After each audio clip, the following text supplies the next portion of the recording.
Welcome to Nimmin Live, the #1 place on the internet to learn about YouTube, network with other content creators, and have an awesome time doing it. My name is Nick, and today we are answering your YouTube questions. If you're watching this on the replay, I do want to let you know that we add timestamps down into the video description so that if you want to look around and see the questions that were asked, or maybe just skip to a certain part of the stream, you can do that by hitting the timestamps in the description, or you'll also see it at the bottom of the video player right now. But with that said, I do encourage you to just sit back and listen to it so that you can learn a bunch about YouTube, because when we do these streams, we don't really know how they're going to go.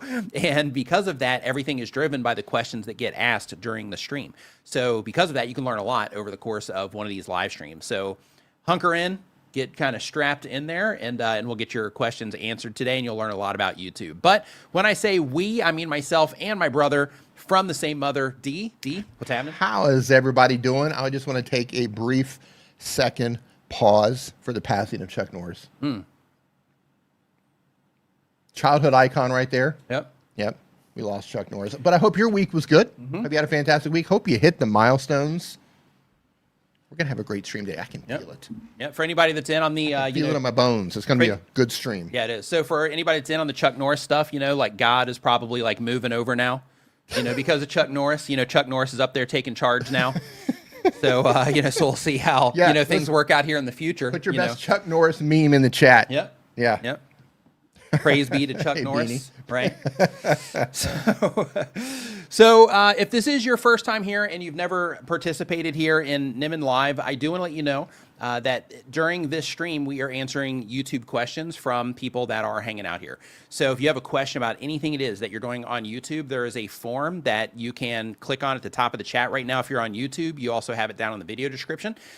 In that form, if you click on that link, it will take you to the form where we pull all these questions from. If you are watching this from somewhere that is not YouTube, then in that question, you can go to nicknimmin.com/ask, and it will redirect you to that form where we take these questions from.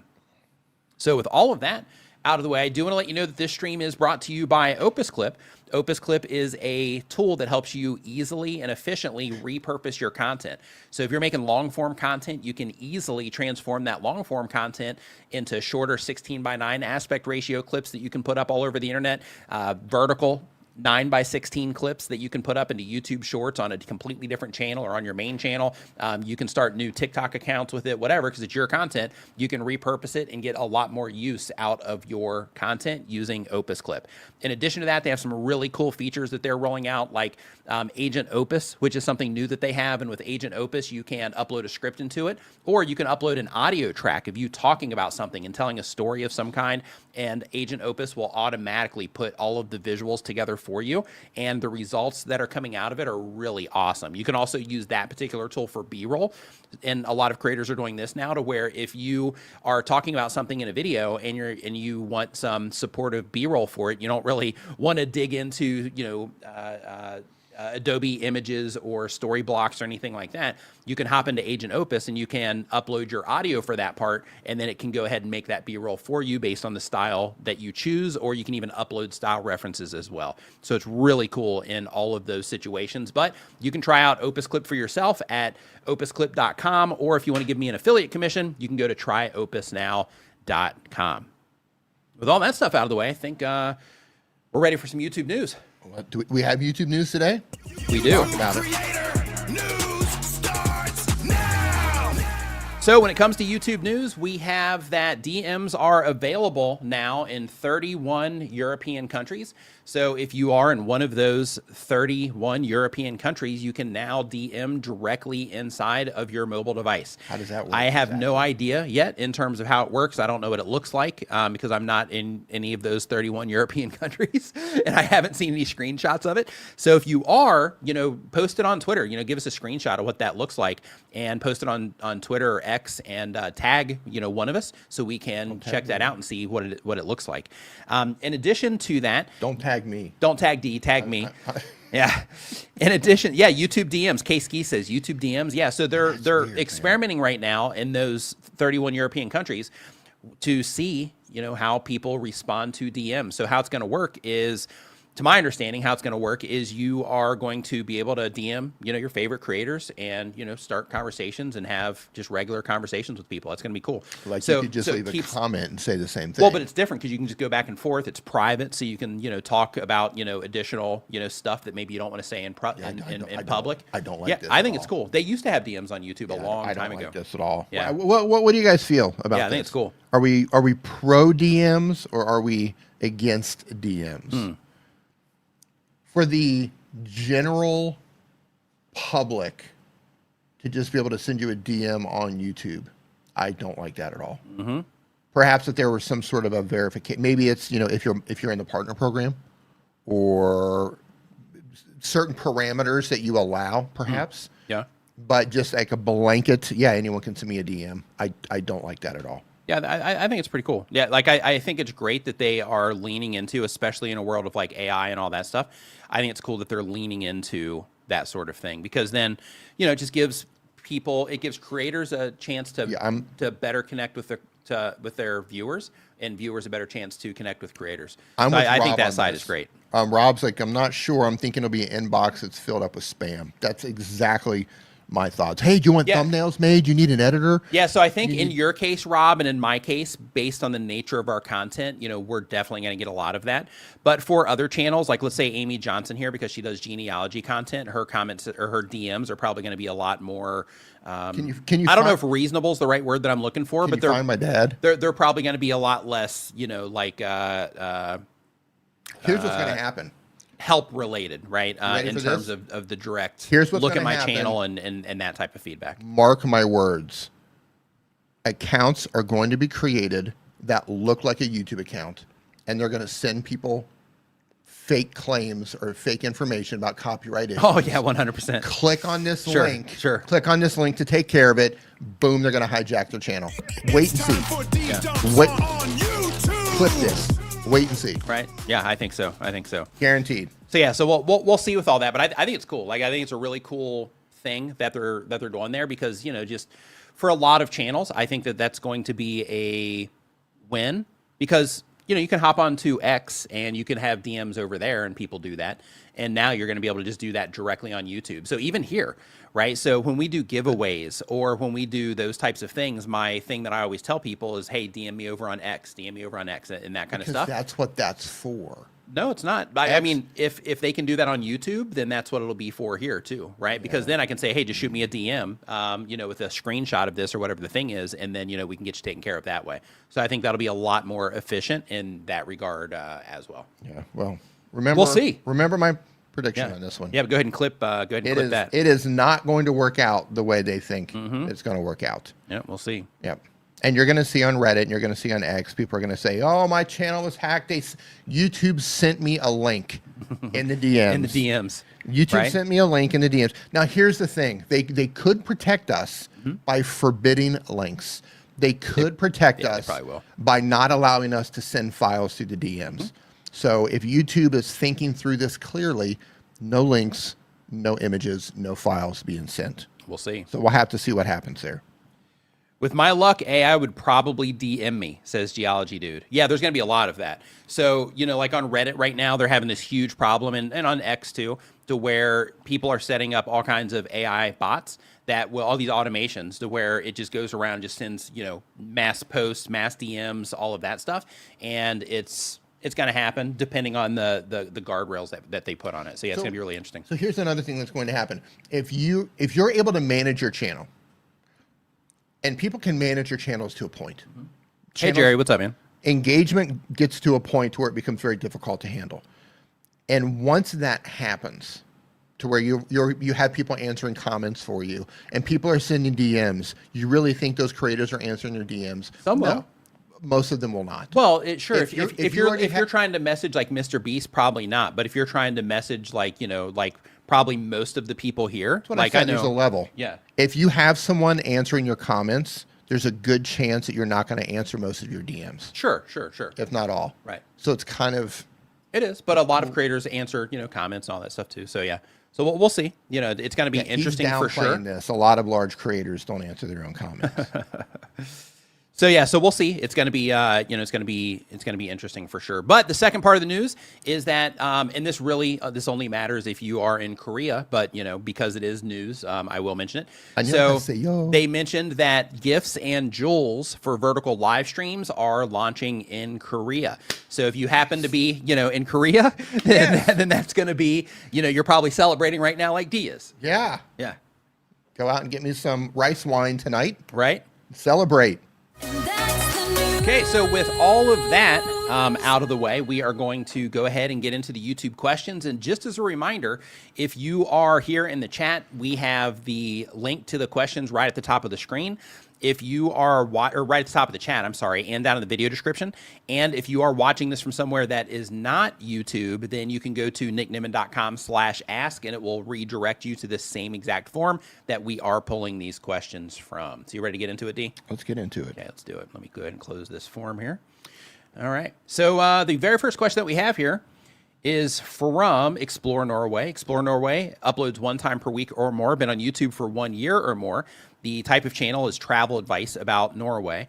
And the main goal of the channel is to teach others. And the question is, I recently had a channel reacting to one of my videos. I posted a comment with some more information and that I'm the original maker, which got promptly deleted. That got me angry. Wait, say that again? So they had somebody react to one of their videos.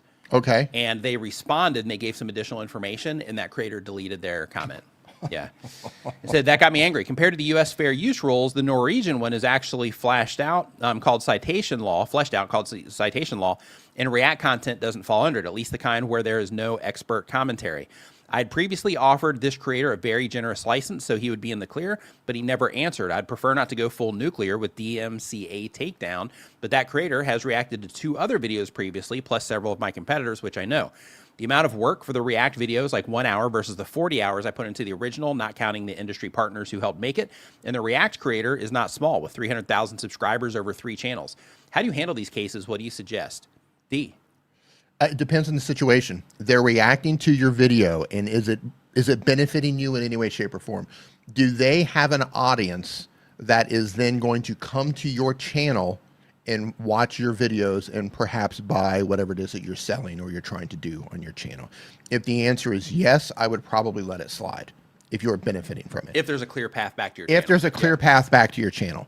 If you are not benefiting from someone who is using your content, I would go the nuclear approach. I would take it down. I would strike their channel. I would not give them an opportunity to take it down. I would full on strike, copyright strike. Each one, boom, boom, boom, boom. Yeah, boom. keep in mind with that too. Just That's what I would do. Yeah. So keep in mind with that also when it comes to things like that. When you do submit those claims, if they dispute those claims and they say no, this is reaction content, then you have to be ready to take it a step further. Yeah. So you can submit that initial claim as like a threat, but if they go against that claim, then in that case you are put into a position to where you either need to pursue it, or if you don't, then you're essentially giving them the green flag to say, hey, they're not going to follow up on this, which means I can go react to anything that they want. And anytime they send me a copyright claim on this, then I'm not going to worry about it because they're not taking me to court. So, so keep that in mind as well. But in that case, a lot of people will, just take it down because they don't want to deal with the headaches. Are these videos also on YouTube?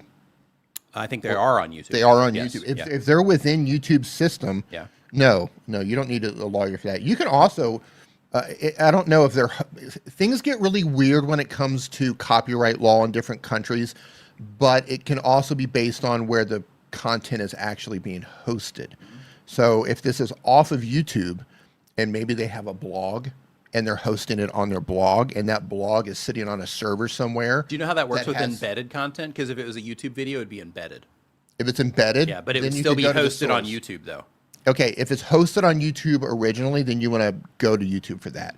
And if it's not showing up in your content match tool, then I don't know what the link is, you'll have to Google for it, but there is a manual place where you can submit a DMCA takedown notice. And you can use ChatGPT or Claude or Gemini to help you craft that notice. So no, you don't need a lawyer for that. But if they come back and they disagree and they say this is fair use, and you want to pursue that further, that's when you want to have a call with a lawyer. Yeah. And also be careful because they have like their versions of it, which is, submitting a request, versus like the takedown where they have to legally do something about it. So keep that in mind. Yeah, the stuff gets messy. The stuff gets really messy. So next up on our list here. But again, in your situation, if you are benefiting from that in any way, I would consider possibly leaving it up there. But if they're deleting your comments and stuff like that, if they don't want to work, that adds a shady element to it. It's like, why are you deleting the comments? Like if you aren't being weird about it, like why are you deleting comments? It doesn't make any sense. If you're willing to use my content, but you're not willing to work with me so we can both benefit, then I'll probably be inclined to go scorched earth. Yeah. Love it. Yeah. So next up on the list here, we've got K-Skis. What's going on, K-Skis? Hope you're doing great. They upload when they have time, been on YouTube for 1 year or more. They do anime, gaming, and rant content. The goal of the channel is to make money.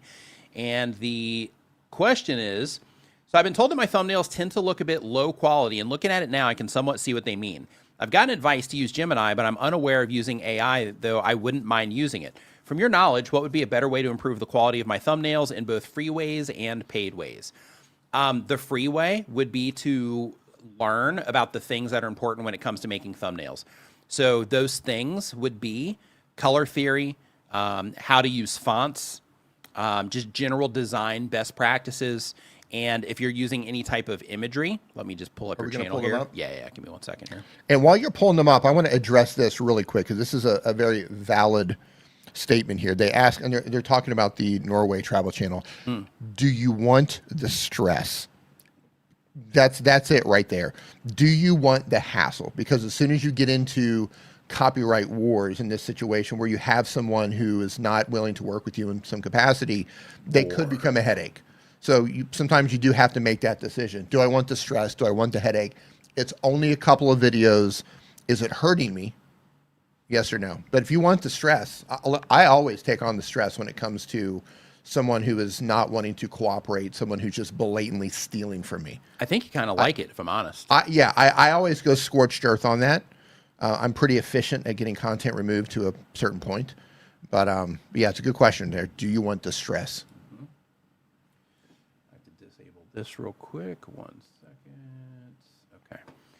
So here we go. Yeah. So, learning about color, learning about fonts, both of those things are definitely going to be helpful.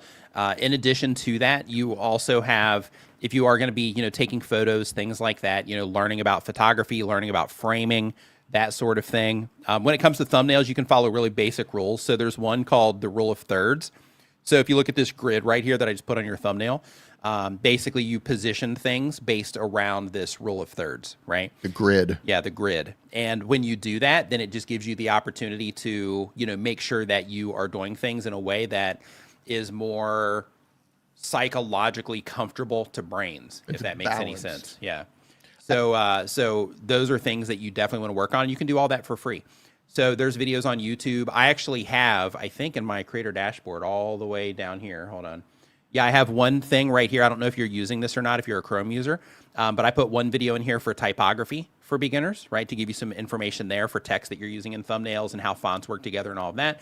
And then I have another one up here for what is color temperature. That's for, color temperature itself.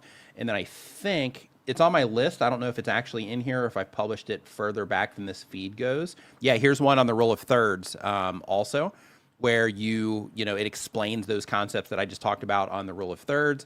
And then I think I had an older one in here about design, just best practices and or not best practices, but just general, design stuff. But those types of videos also just look for like a design 101, graphic design 101 video, and that'll take you through the basics that you need to know too. But if you're trying to improve your thumbnails, that is one thing that can absolutely help.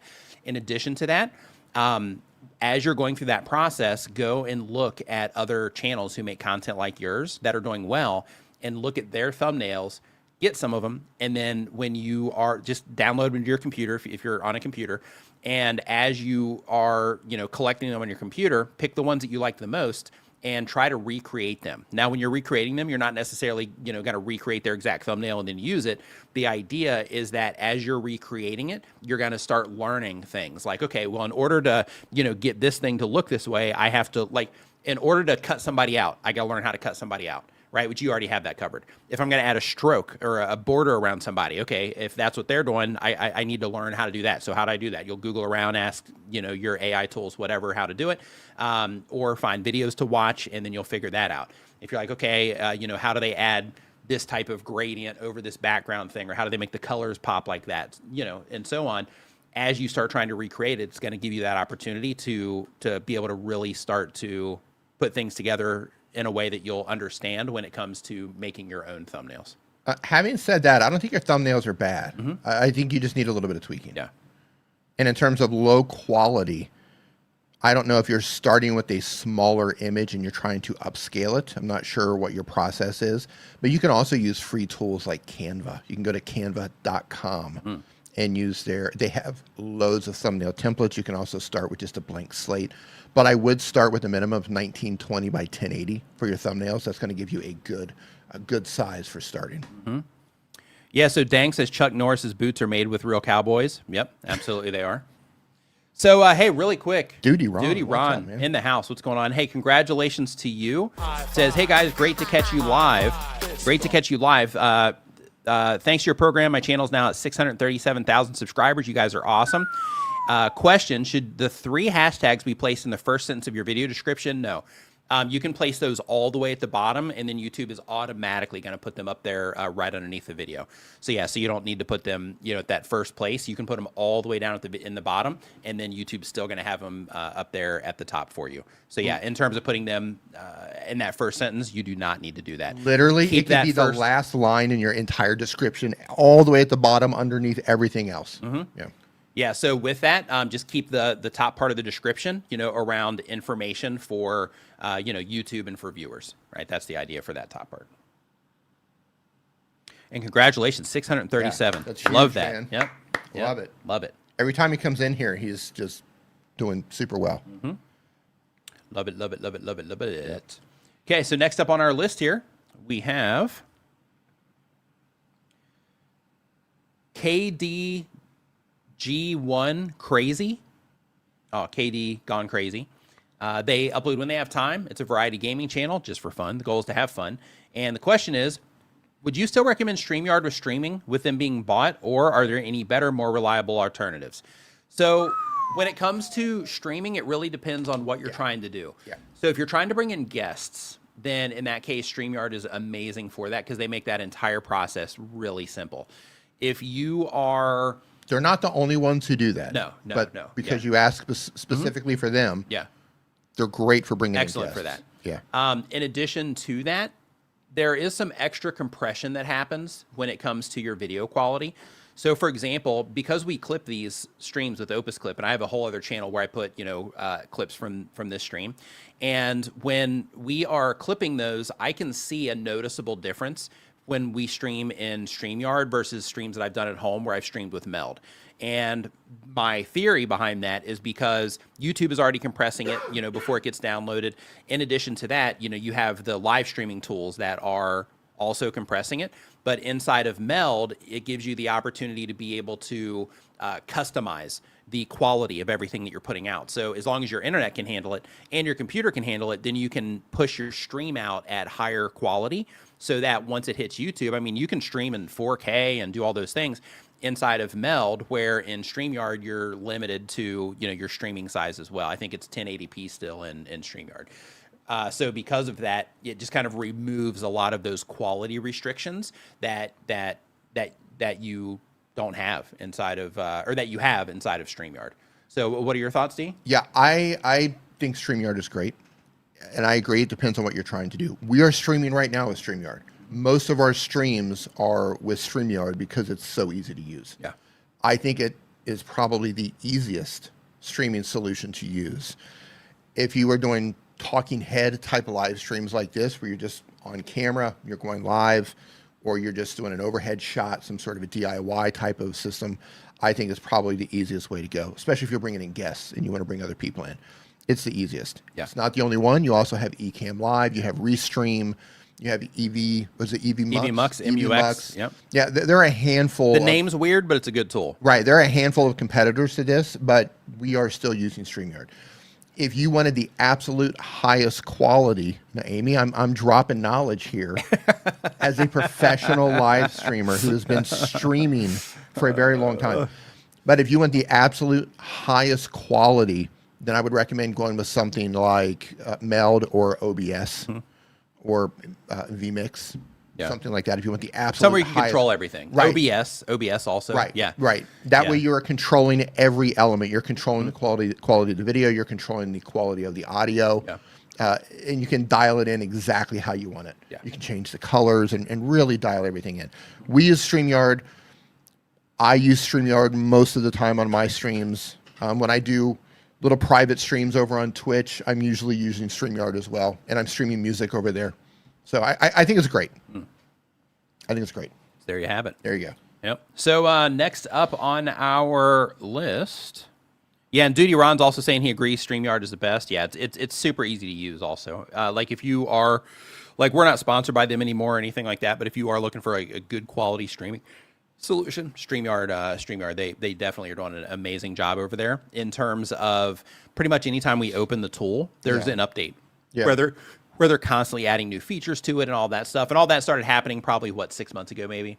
Yeah. Yeah, 3 to 6 months ago. But yeah, every time you open it now, there's a new update, a new improvement that they've made. And I love seeing that from places. So Yeah, I think in terms of new ownership, their parent company, they own a lot of things online. Yeah. They own software and apps, streaming services.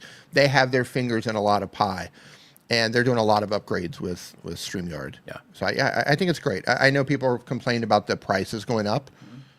If price is an issue for you, then you can go with one of the free tools. Yeah, go with one of the free tools, OBS or Meld. Yep. You could even use Streamlabs, like Duty Ron said. We worked with Streamlabs for a while, but we moved off of them. Streamlabs is more or less a skin. OBS is open source. It means anybody can take the source code and build their own off of it. And Streamlabs is built off of OBS, and Prism Live Studio is as well. So I didn't know Prism was built off of OBS. Prism was built off of OBS as well. Interesting. I didn't know that. We should build something off of OBS. Well, we could. And then just use our own solution. That'd be great. That would probably be a smart thing to do. Yeah. So World of KRS is the next channel. They've been on YouTube for 1 year or more. It's a chill art channel. The goal is to have fun. And the question is, any tips or advice when using DaVinci Resolve coming from someone who's mostly used to editing on mobile? I followed a few of Daniel's videos so far. Daniel Batal is who he's talking about. And I can just do basic cuts and add background music. So I'm wondering if there's anyone else that I should look for that's able to give easy to follow advice. So if you are watching Daniel Batal's content, go to his shorts feed. That's where the gold is. Resolve for noobs. Yeah. So he has this short series that he's been doing for quite some time now that people just absolutely love. And all it is it's one focused tip in all these things. So as you're going through his playlist or as you're going through his shorts feed, you're just getting, how to do this, how to do this, how to do this, how to do this. And by the time you're done with it, you know how to do a bunch of stuff inside of DaVinci Resolve. So yeah, that would be the thing that you want to do there. DaVinci Resolve is arguably one of the better editing solutions out there, but it comes with a very, very steep learning curve. Yeah. And my brain can't wrap around DaVinci Resolve. I've tried a few times. The whole, it just doesn't work. Doesn't work for you? Doesn't work. No. So next up on the list here, we have, we did World of KRS already. By the way, if you are just joining us, you have a question about anything it is that you are doing on YouTube, and that includes, if you want thumbnail feedback, anything like that. We don't watch videos, but we do look at channels and give feedback there. What do you think? But you can go to nickdimon.com/ask if you're watching this on somewhere that is not YouTube, or if you're on YouTube, you can hit the link in the description or at the top of the chat. That will take you directly to the forum where you can get your question answered. Ken going in the kitchen. Good to see you. So next up, we've got Crier Studio Design Tutorials. It's a mouthful. It is. They upload 1 time per week or more. They've been on YouTube for 1 year or more. They do graphic design tutorials. The goal is to be a full-time creator And the question is, would love a channel review. Give me advice on how to create community around my channel. I want my channel to be for aspiring graphic designers to date. Most viewers come from one video and leave. Subscribers have been at a steady increase since I created the channel. Would like to increase engagement and grow the channel. So let's take a look and just see what it is that you're doing, see if anything stands out to us. And then we will go from there. A graphic design channel. Let's do this. Okay, so let's see what it is that you got going on here. So you're 5,000 subscribers already. That's fantastic. Load it up. We Yep. can't see it. Oh, yeah, that would help, wouldn't it? Yeah. There you go. Okay. So let me look for something here real quick. Anything popped? No, nothing popped. Social media post in 10 minutes. Okay. So we have how to turn long-form videos into short-form content in Adobe Premiere, how to rotate an image in Canva, how to create App Store screenshots in minutes with app. Okay, so the very first thing that you need to figure out is who it is that you're making content for. So you've had 5,000 people subscribe to the YouTube channel, but it is across different things when it comes to content. Here's what I mean by that, is in this video right here, you are talking about how to turn long-form videos into short-form content, okay? And then over here on this video, you're talking about how to create App Store screenshots in minutes. So with these two videos, here, you're targeting people that make videos of some kind. Here, you're targeting people that make apps. So your audience is diluted. So in order to create a community around your channel, in addition to adding branding things in terms of just, personal, like personal things that allow people to connect with you, letting them know what you think about all the stuff that you're doing, that kind of stuff. Those are the things that you can do to capture them in the video, to let them know that you think like they do and all of that. But when it comes to the content that you're publishing on the channel, the thing that you absolutely need to get clear on is who it is that you're making design tutorials for. Because when you are doing this, I mean, first off, this isn't even a design tutorial, right? In the forum, you mentioned that you're a graphic design channel. And then here you say learn graphic design. And then here I see a how to turn long form videos into short form content. And this also has nothing to do with graphic design. So your value proposition is off, and who it is that you're actually targeting with your content is also off. So because of that, I would take a step back. I'm not saying don't publish, but what I'm saying is I would take some time and keep, publishing your content because you want to stay in motion, but take some time and think about who is it that I'm really trying to attract with this content, and who is it that I'm really trying to connect with this content, and who is it that I'm really trying to serve with this content. Because what you want ultimately is you want your channel to be something that a certain type of viewer will see value in, and because they see value in it, they'll keep coming back and watching more. Because one of the things that you mentioned here in your question is you mentioned that most viewers come for one video and then leave, okay? So that's going to keep happening because the content that you're publishing isn't for anybody in particular. Now, of course, when you look here, this is a Photoshop video and this is a Photoshop video, so you might be able to pull people back there. But if somebody, I'm a Photoshop user. So let's say that I watch this video here and I'm like, wow, this is great. And here, you know what? Actually, give me 1 second. By the way, I just want to say I love your choice of colors, and I love the simplicity of your thumbnails. Graphic designer. Yeah, I think all that stuff looks great. Yeah, really, really good work there. Yeah. So let's say that I watch this video, right? Your Photoshop video right here. Well, in that case, if I watch this video, I'm like, wow, this is great. And I watch it all the way to the end, and then you publish this video. What's going to happen is YouTube is also going to serve this video to me because I watched the video all the way to the end. Maybe I subscribed to your channel on this one, but I really showed YouTube that I'm into your content. And I watch this one, and then they're going to show me this one. They might even show me, this one or other videos from your archive. So because this is Photoshop and it's relevant, put a screenshot on an iPhone screen in Photoshop. This is sort of relevant, but we'll just call it relevant for now because it's about Photoshop. So what's going to happen is I'm telling YouTube that I'm enjoying these videos. So when YouTube detects that, YouTube's going to say, okay, well, Nick is enjoying this content here on this channel, so let's show Nick some other content from this channel. And with that, yes, there's the whole topical thing when it comes to YouTube, right? Because everything is interest-based, but also because there are some creators that upload content, they just do whatever, and people, because they've been around for a while or whatever the thing is, people just, love those creators, and they'll come in and just watch it just because they're creator, which is ultimately what everybody would love, the experience everybody would love to have as a creator. But in most cases, that's not how it works out. But because that does exist, if YouTube sees that you're actively engaged, they're going to test some other stuff too. So the problem is I'm enjoying your Photoshop content as either a content creator or a graphic designer, either one.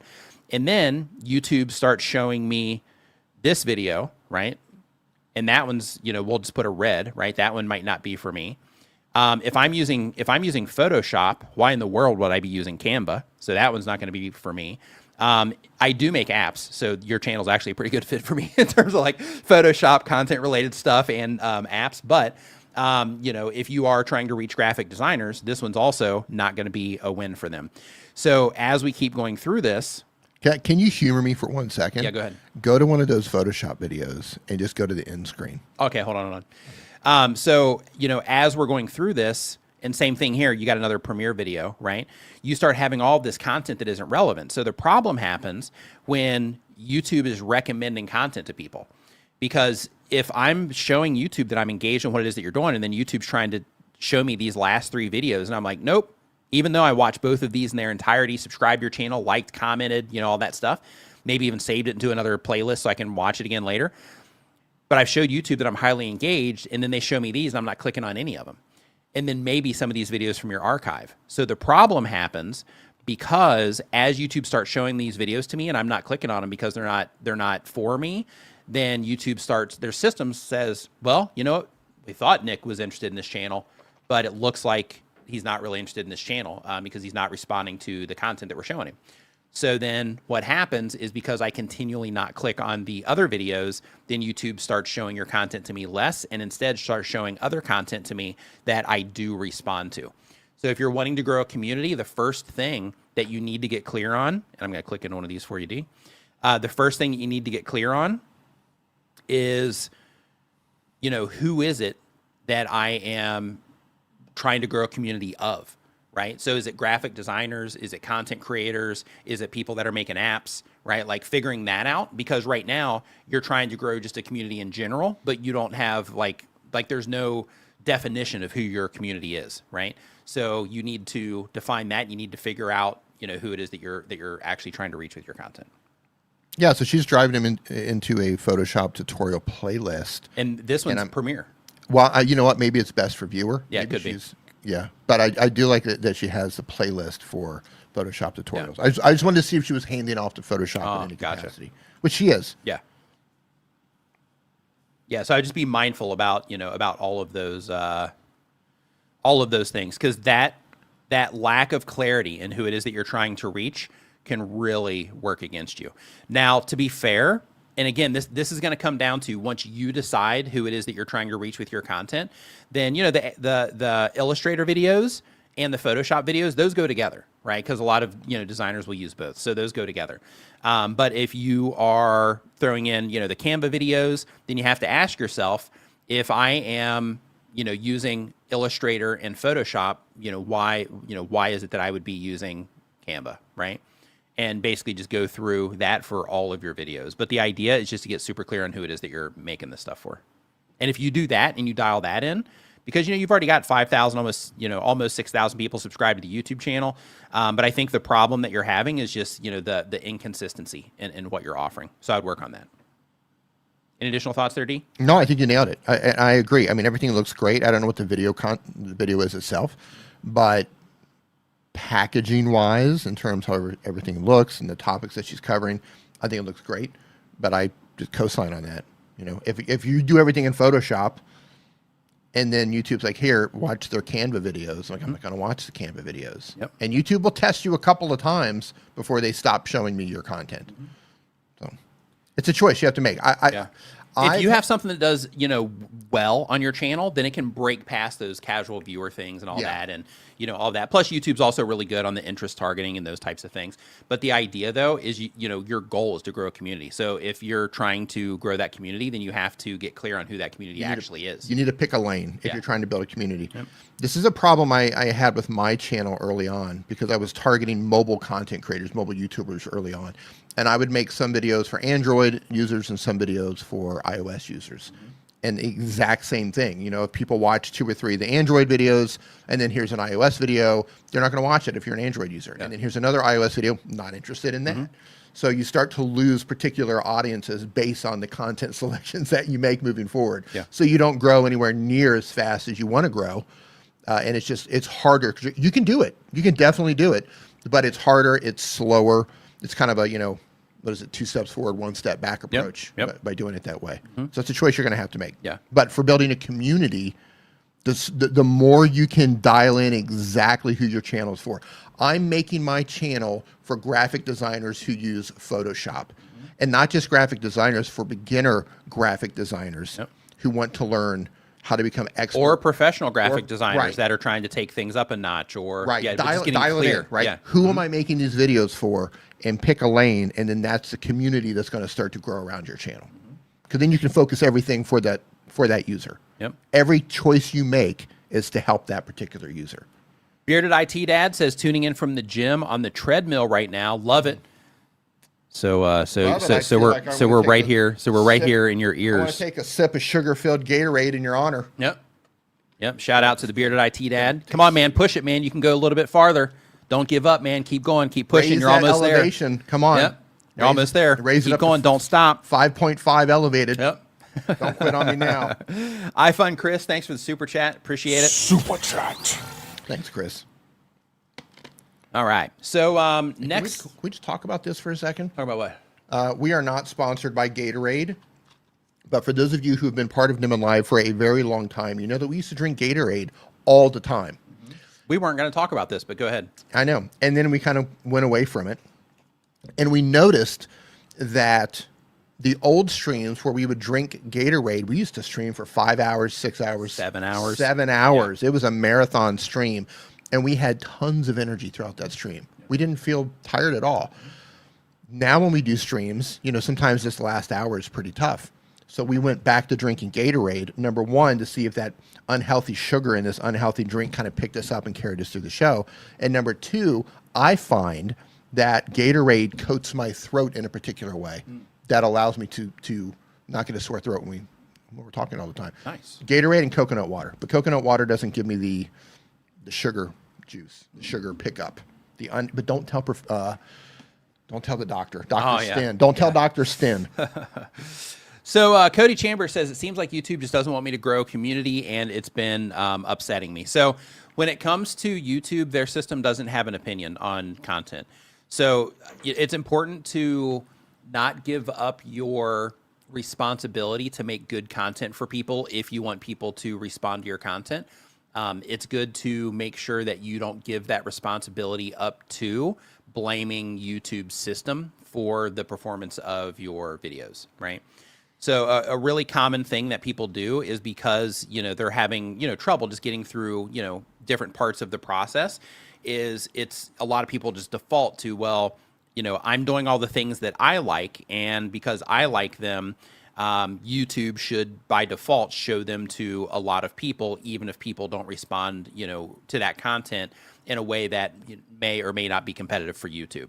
So the whole thing is YouTube is response-based. So if people enjoy the content at a competitive level against other content that you're competing with on the platform, then in that case, it's going to keep getting shown to more people until people stop responding to it at that level. And once people stop responding to it at that level, then they're going to start showing people other content that they do respond to at that level.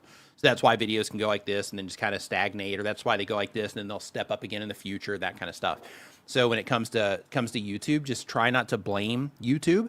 Instead, just say, okay, if I've been doing the same thing for a long time, or, you know, relatively short period of time, and it's not working, then in that case, what do I need to improve on? What are you gonna say, D? No, Stanley Orchard, what's up, dude? I was just going to say simplified. The YouTube algorithm is a predictive model.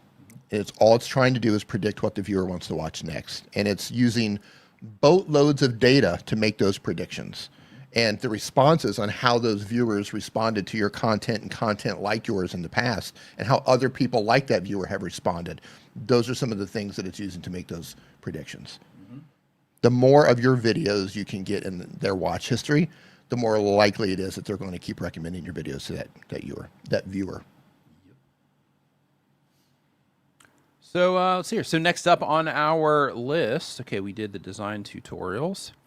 And hey, really quick also, just, if you're still in here, Create Design Studios, one more thing that I just want to mention is the issue that you're having right now is really common when it comes to YouTube. Yep. Almost everybody, when they start channels, I mean, not start, but like when they have YouTube channels and they're in that place where they can't, break through, it's often because of the thing that you're dealing with right now. It's normal. So yeah, it's completely normal. So, even though you've put a lot of work into this, you have 243 videos in total on the channel. So even though you put a lot of work into this, I know it's probably frustrating to hear us say that about, that you got to dial it in. But where you're at right now is really normal. So just embrace that and say, okay, now that I know what to do, let me get to work on that. So next up, Home Rapid Repair. What's going on, my man? Hope you're doing awesome. Been on YouTube for a year or more. Goal of the channel is to make money. He does home repair help content. And the question is, I want to encourage newer creators. I used to worry. Okay, let me read this one slowly here because he's doing this for a moment of encouragement. Says, I want to encourage new creators. I used to worry if I would ever hit the 4,000 hours for YouTube's ad revenue. Now, with my large back catalog of videos working for me, I hit those watch hours every few days. Then he says, thanks, Nick, for all you do for us. Our pleasure. Yep, our pleasure. Happy to help. And thank you for, trying to inspire, new content creators or just people that are, kind of struggling with all that stuff right now. So I appreciate that. This stuff can be hard, right? So next up on the list here, we have AVR. Hold on really quick. So responses based, but it's also weird. I've had videos with 500 views and only 10 likes that YouTube pushed like crazy. And then released a video that got 40 views and 40 likes in 2 days that died after. Yeah, so you can look in your channel. Like you can look in your stats, Merle, and see why that's happening. So let's see here. AVR Reaction. They upload every other day. Been on YouTube for less than 6 months. They have a reaction channel. The goal of the channel is to connect with others who like what they like. And the question is, I made my channel's logo and channel cover clear as you asked, and I react to games, Hollywood, Bollywood trailers. Hold on. To games, Hollywood, and Bollywood trailers. And as I react, I make their playlists to make it easy for subscribers to notice on my home screen.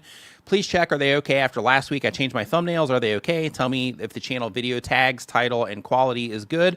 Okay, so we're not looking at tags. They don't really matter anymore. Like, use them, just go ahead and put them in the box, but don't, it's not anything that you need to have somebody look at. Video quality good. And I need to upload daily as a reaction channel. Okay. So we'll focus on just like a couple things here. And I think D was giving you some advice on these last week, I think. Oh, no, we both were here on the AVR reactions channel. So, yeah, so here, hold on really quick.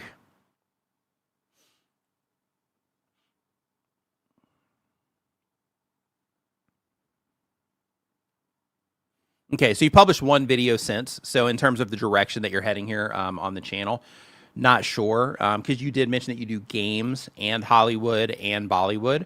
So one, I would pick what it is that you're going to be doing. Like, are you going to do games, or are you going to do Hollywood, or are you going to do Bollywood?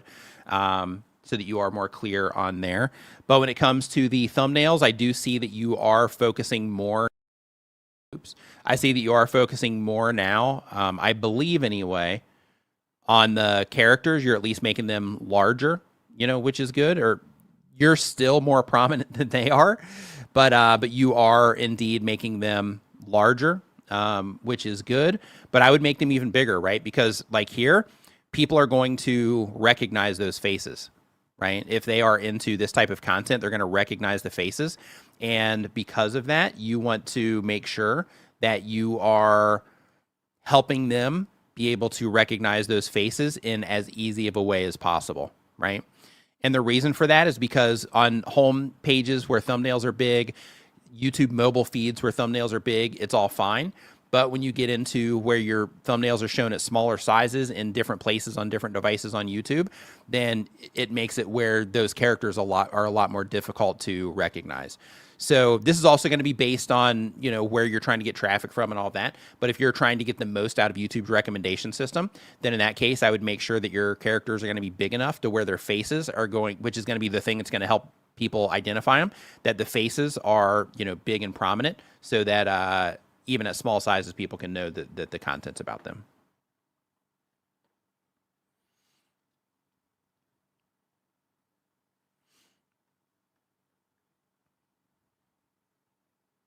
Oh, and one more thing here. Yeah, and I'm also looking at the video quality, so I can tell, you know, of course, that you're using a green screen. And I wouldn't do the intro too. You have this like animation intro, and I'm not going to show it on screen because I don't play videos on screen.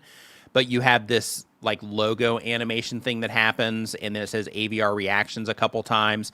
But you're blowing like, I don't know, probably 8 seconds, maybe 10 seconds on that intro. I would just completely remove that also. Dang mentioned, what tool am I using to zoom in and out on the thumbnail? So there's two different things that I'm using for this. So the first one, this is a custom tool that I made for when we're analyzing Tuber School student stuff, because we do live streams, you know, for them. And then this way I have this on here where I can check for like rule of thirds stuff. I can check title truncation. So I can say, okay, if somebody has a, you know, suggested video, where's their title get cut off in suggested videos? Where does it get cut off on home pages? You know, that kind of stuff. It shows the character count, all those things. And it also allows me to look at it in sizes here. So I can, you know, just make sure that people are doing the right thing. And then the second tool, and that one's just a private tool there. But the second one, you can do a similar thing by clicking on any two thumbnails on YouTube, and then it makes them bigger this way. And this tool is called Creator Dashboard. This one is completely free and it's public. It's a Chrome extension. And with this, you can compare your thumbnails against any thumbnail on YouTube. You can see the big sizes like this. You can see the smaller sizes like this as well. And then you also have light and dark mode, so you can compare it, you know, against them when you're comparing thumbnails or when you're just looking at them. Another thing with this particular tool, and I'll just hop on YouTube here and go to a different video. So we'll go to Doug's video here. So another thing with this is there's this sidebar panel. And in this sidebar panel, if you click on the thumbnail option, you can also see the thumbnail here too. So if you wanted to, you know, download it so that you can try to recreate it to learn your design skills, that kind of stuff, then you can do that just using this, and you get the full size of that. But with this particular tool though, it also has this dashboard that when you open a new tab, right there, then it pops open this, and you see like creator news and all of that up here. You can monitor up to 18 different YouTube channels. You can have a content pipeline going on over here, a to-do list, world clock, your channel information with quick links to jump to different pages of YouTube. So you can jump to your channel, jump to your studio, jump to your community post to make a post. You can go live, or you can jump straight to your comments. There's like quotes in here. You know, and you can search just like you can in the normal new tab. And there's other tools in here too. You have these quick doc links, which I just added some new customization to. That's going to be there in the new update that's coming out this coming week, as well as some cool things like being able to screenshot frames of YouTube. So this little button right here on the new version that's coming, when you click this button, whatever size the video is set to, like in this case on Doug's video, it's set to 1080p. So if I take this screenshot, it's going to take it at 1080p. If it's set to 4K, it'll take it at 4K. So this, if you're trying to, you know, use screenshots of a video to reference in another video or something like that, you can do that kind of stuff too, and a bunch of other, you know, helpful stuff with that tool. But it's called Creator Dashboard, and it's available right now in the Chrome store if you want to check that out. Thanks for asking. Give me a moment to, you know, kind of spread some awareness there. Appreciate it. Hello from UK. What's going on? Hope you're doing great. Build with Mooney. What's up, dude? Hope you are doing awesome. Okay, so next up on the list here. You just wanted to show off a little bit. I did. Next up on the list, we have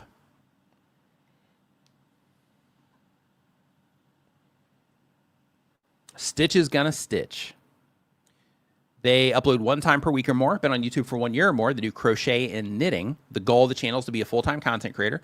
And the question is, I keep hearing conflicting advice. Welcome to YouTube. Here we go. Says, some say to put more effort into shorts, and others are saying to put more effort into making it longer, TV-style videos. Obviously, crafting leans more towards long form typically, so should I continue to double down on that?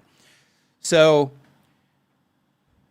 we always recommend that you start from a place of what are you trying to do? Yeah.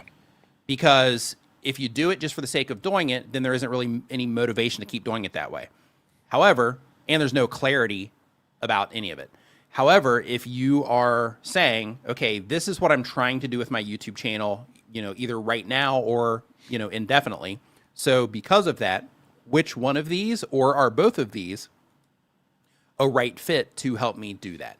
So for example, if you're somebody that's trying to get into the partner program and you're clear on watch time, like you've got the watch time from your long form content and now you're just having trouble with subscribers, then in that case, while you're publishing long form videos, it's a good idea to publish shorts because shorts are really good at generating subscribers. So then that way you can be using both of them, lower effort stuff over here, and then your higher effort stuff over here. I mean, both should be good content, but you get the idea. But you're using that shorts in that case for that purpose of, trying to hit that milestone. If you are trying to get more watch time, then in that case, it's going to be better to do it with long form content. And then maybe if you have people that are interacting with your channel, you might want to also do live streams in order to be able to accomplish that.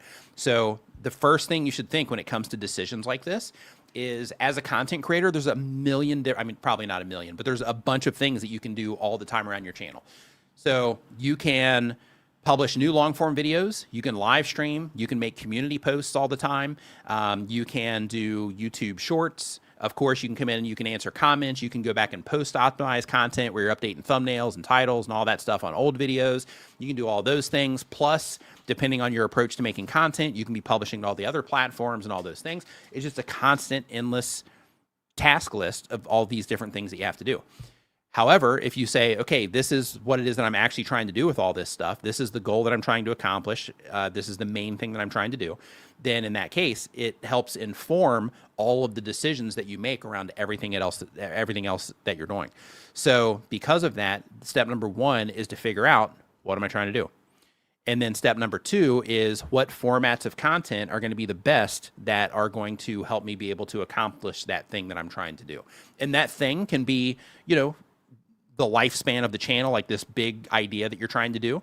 That thing could be a thing that you're working on just for the next, 90 days. It can be, anything like that. But the idea is, if you're clear on the things that you're trying to do, then it informs you on what content you need to make in order to do those things. So that's what I recommend, because, shorts isn't for everybody. Live streaming isn't for everybody. Some people hate making long form content, but they love making shorts. So, when it comes to the content that you're publishing, you can do, all of it. But when you're clear on what you're trying to do and what you're trying to accomplish with your channel, it makes everything, all the decisions that you make around your channel, it makes them so much easier, because then you just run it through the filter. Is this going to help me, achieve this? If it's, a subscriber number, if it's a view number, if it's a, brand deal that you're trying to land, if it's a positioning of yourself in your industry that you're trying to do, anything like that, then, is it going to help you do that? And then if the answer is yes, then, you decide if you're going to make that format or not. And in terms of conflicting advice, you're going to hear it a lot on YouTube. Yeah, same with the TV style videos, right? Because that was part of your question too. Should I do shorts and put more effort into making longer TV style videos? These are all things where you're like, okay, for what I'm trying to do is making like a TV show type of video for TVs on a regular basis on a schedule, and showing up with that type of programming. Is that important for what I'm trying to do? Which in your case is be a full-time creator, so it might be. So a few things that I can tell you is, if you are trying to become a full-time content creator, I would experiment with all of them so that you can see which ones, work for different things. Because as you do them all, then you'll notice, like, okay, when I do these types of things happen. So for example, if you're doing long form content, there's a good chance that you're probably going to get a lot of sponsorship offers once your views get to a certain threshold.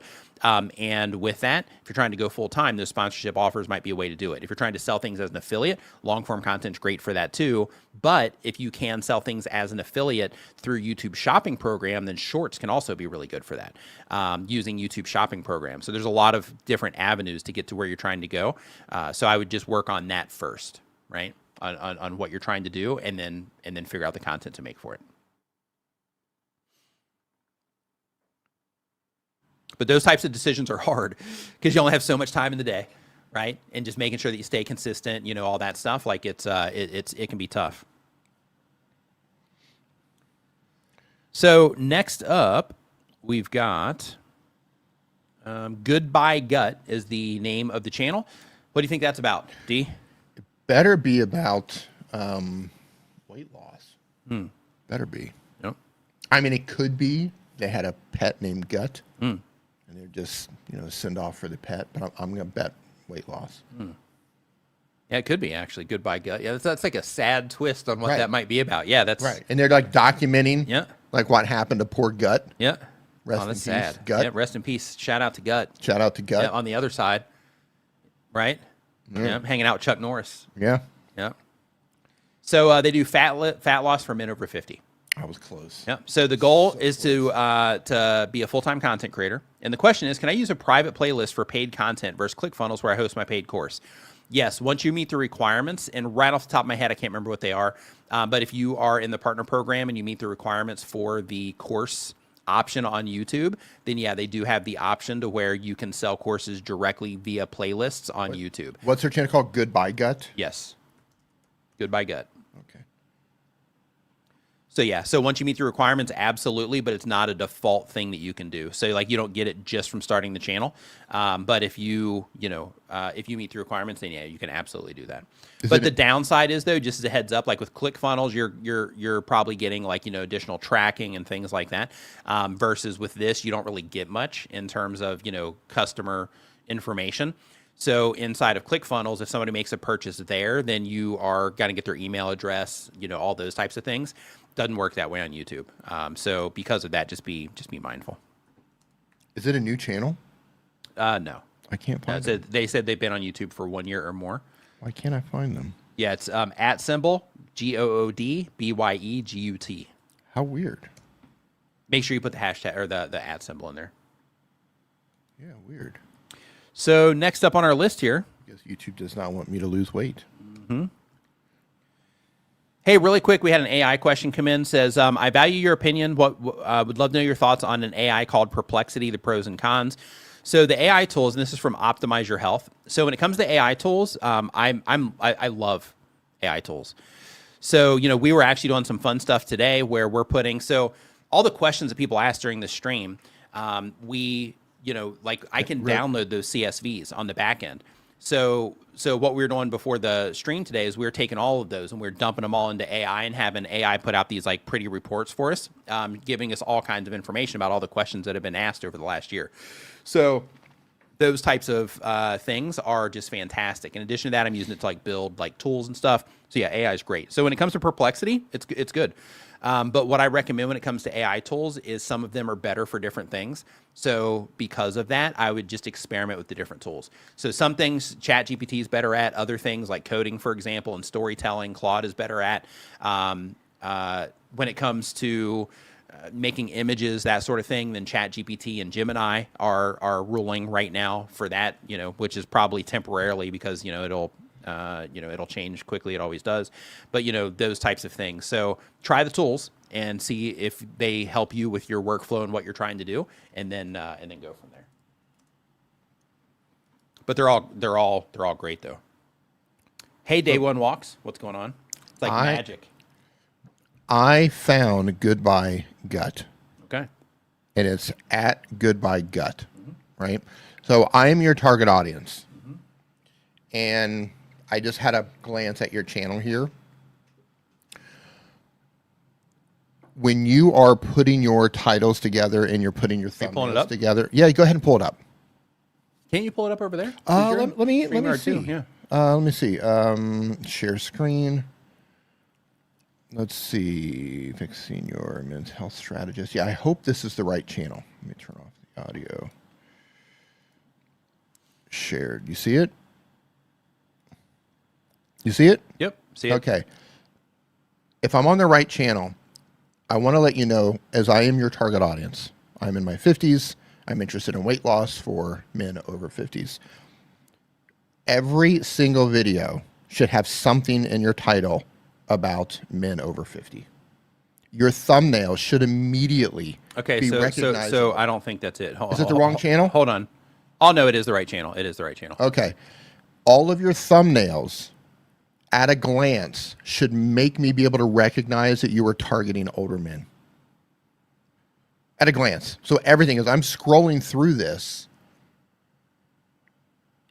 some of them do, some of them speak to me, but most of them do not.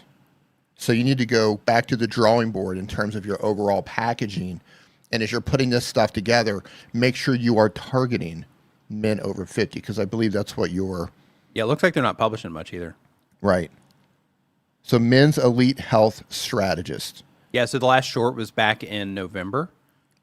And the most recent video was 2 months ago. Right. So yeah, every video you need to have something in there targeting the right audience. All right, next up on the list here, we have... Yeah, men 50 plus in the title and thumbnail. Yeah, stuff like that, exactly. Jonas Regar is the name of the channel. They upload when they have time. They've been on YouTube for less than 1 month. They have a tech channel. Welcome to YouTube, by the way. They have a tech channel. The goal of the channel is to have fun.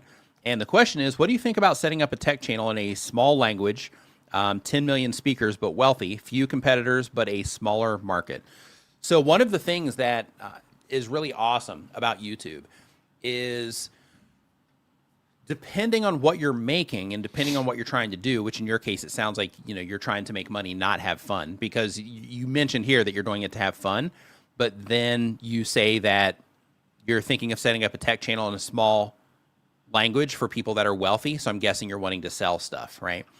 So in that case, if you are trying to sell things as an affiliate or through sponsorships, then in that case, probably sponsorships would be a little bit questionable depending on, you know, the audience. But if you are getting in front of the 10 million speakers, another thing to think about is you have 10 million people that speak that language, but how many of those people are actively engaging with tech content on YouTube in that language, right?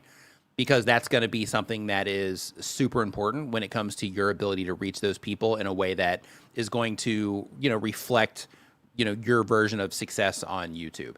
So because of that, I think that, I mean, technically, I mean, it's worth a shot, you know, if you're trying to just serve those people. But if you can make it for a lot more people, then in that case, you know, you probably want to, you probably want to do that. But in terms of targeting, though, and just view counts in general, you don't have to get a lot of views if you do it right. You don't have to get a lot of views in order to do well on YouTube. But if you do get more views, then you can do even better, right? So because of that, I would just put a lot of thought into it and just make sure that what you're making is going to be a perfect fit for those people, because you're going to need as many of them to, you know, to respond as possible. So next up, we have Kitchen in the Shire. Oh, that's interesting. What do you think this one's about? Kitchen in the Shire. I'm going with Hobbits. Lord of the Ring. So Schmegel. They upload 1 time per week or more. They've been on YouTube for 1 year or more. They do baking and cooking instruction content. For Hobbits. I knew it. Maybe just people with big feet. I knew it. Yeah. Could be. The goal of the channel is to be a full-time creator. And the question is it advisable to stay in a very tight niche, only restructuring long-lost recipes, or is it okay to do something else that is just recipe for something yummy? Long-lost recipes. See? They're going into that whole ancient recipe thing. It's Hobbits. They don't know it yet, but it's about hobbits. Yeah, I'm not sure about that, but yeah, maybe. So they say that, doing the recipe just for something yummy once in a while, even though it will be substantially less views. I guess the question is, should I be okay with having a good video that has decent retention numbers that may not find an audience immediately? I know they won't all be grand slams, but will videos with lower, for me, view counts hurt my ability to surface and browse consistently? So, no. So if you are publishing content that's still for, the viewers that you're trying to reach, so The people that you're trying to reach, I guess, are looking for the long lost recipes. But if you give them another recipe, they're probably, because it's people that are into recipes. So because of that, they'll probably still respond to the content. So it's definitely worth experimenting with. And I really don't think, I'm going to look at your channel here just to see what it is that you're doing. But I really don't think in that case, especially, oh, you got 136,000 subscribers. Hold on. Instructions anyone can follow, results that impress. Let me make sure I'm looking at the right one. Yeah, Kitchen in the Shire. Yeah, so in your case, here, I'm just going to pull this up here really quick so everybody can see it. Right.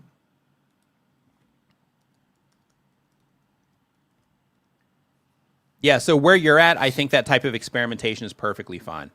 And the reason for that is people are definitely responding to your content, and there's nothing here that makes it clear from the outside that these are anything about long-lost recipes.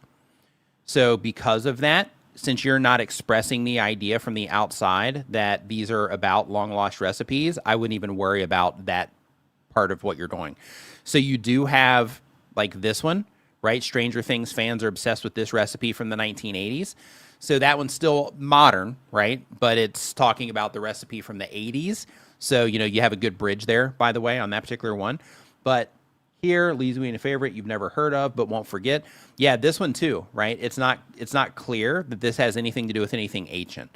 So because of that, yeah, you are just good to go. Because really, you have a recipe channel. From the outside, you have a recipe channel. Some of these, like here, I made 10,000 of these in the 70s. I'll show you how. Hold on, I got to see something here real quick before I... Hold on. This Ann P. Spanish cake was a mystery finally solved. Okay, that's fine. Sauce that saves Tuscan chicken. Yeah, I think you're perfectly fine. But one thing that so here talking about the 80s, they responded to that one. Here talking about the 70s, they responded to that one. Built for texture, butter. Yeah, I think you're clear. Yeah, because you have a lot in here where it's not clear from the outside that this has anything to do with anything ancient. So, yeah, so I think you're good to go on publishing content to where it's just something delicious. Why don't I see hobbits? Yeah, and even here, right, you have like pumpkin pie can retire now, the pumpkin pie dessert that's easier than pie and way more addictive. And, you got like 500,000 views on that video. Delicious. Right? So, like, you have this you've never heard of theme going. I saw this on a couple, at least one other video also. Yeah, right up here. And then I think some more. So, it's cool that you're doing those types of things. It's really smart, by the way. Amazing. Yeah. Yeah. But one thing that you'll be fine with is dropping in those other recipes. So, because of that, yeah, because you're already variety in terms of the different types of food you cover. You got like a sandwich here. You got a morning muffin here. You've got, some desserts and stuff over here. So, yeah, you're good. You're good to go because people are responding to you when you're making videos anyway. So yeah, you're good there. I think the thumbnails look great. Yeah, I do too. The imagery that you're using in the thumbnails, everything is vibrant. It's lit well. It looks like I want to eat everything in your thumbnails. Right? Yeah, literally everything on your page. I want to eat it. Yeah, so other things too, really quick, like with this video popping off like it did, where you made 10,000 of these in the 70s, and I'll show you how. Because you're already doing themes, right? Like you're doing the one that I mentioned a second ago. But when you have things like this, and you're already following this path anyway, but I would definitely consider when you have them, that are doing like this, I would definitely consider continuing that type of theme. So it's like I made 10,000 of these in the 70s. I'll show you how. I made 3,000 of these in the 70s. I'll show you how. I made 1,000 of these in the 70s. I'll show you how, that type of stuff. But of course, it's got to be something delicious. But yeah, I would see if people respond to that continued theme like they are with some of the other ones that you're doing. I think all of these are fantastic. The overall packaging, the titles, the thumbnails. And when you're hovering over, the video quality looks great too. Yeah, I'm surprised I'm surprised they didn't respond to the Christmas one in comparison, especially with it following a 428,000 view video. Yeah. I'm really surprised they didn't respond to that one. Same thing here with this one. But, can't win them all. Oh, it looks so cool. good. Yeah, love it. I love that recipes that work, instructions anyone can follow, results that impress. Yeah, and one thing too that I just want to bring to everybody's attention that's here is, because she does have a food recipe channel. So there's two things I want to bring to your attention. One, she's already got 136,000 subscribers, and she understands that she's making, a specific type of content. She's just wanting to make sure that she doesn't, break that, so to speak, which is smart. But in addition to that, a lot of creators in the same exact situation, they would focus more on themselves, and, the food would be kind of a secondary thing. And in her case, she's putting a really strong emphasis on the food, and she's putting herself in there so people can recognize her. I would still probably make her, a little bit bigger, if I was making these thumbnails, so that they can recognize her even at small sizes. Like for here, her fans aren't going to know it's hers, at a small size like this. But, she's putting a big emphasis on the food. So this is following the thing of just making sure that your viewers can identify the topic is about something that they care about, right? So just using the thumbnail to grab the attention of them so that they'll read the titles and come into the video. So she's doing that very well. I was today years old when I learned you can deep fry cinnamon rolls. You can do that with peanut butter and jelly sandwiches? Wait, what? Yeah, you can do that with peanut butter and jelly sandwiches too. I saw a video on that just the other day. You make the PBJ and put it in them, and you fry it. You lower it in, a little bread thing. Yep. Really? Yeah. Jerry says, how long has she been actively posting? So she's been making content on the channel. Her first video was published 3 years ago. Yeah, she's doing great. Yeah. Packaging wise, I think she's absolutely nailing it. Mm-hmm. It's rare that I come across a food channel where everything looks delicious. Mm-hmm. Yeah, and that's. Yeah, I think the only problem with this one is the worry about moving away from or dropping in content that isn't following the what did she call it? The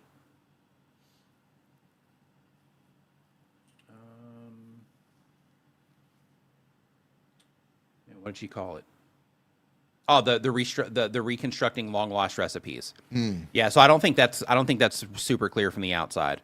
So I think when it comes to your channel, that it's definitely more of a recipe channel. But I do like that you're trying to position it in some way. That's also smart when it comes to your channel. So yes, that's good. Let's see here. So next up on the list, we have soul preppers and retirement preppers.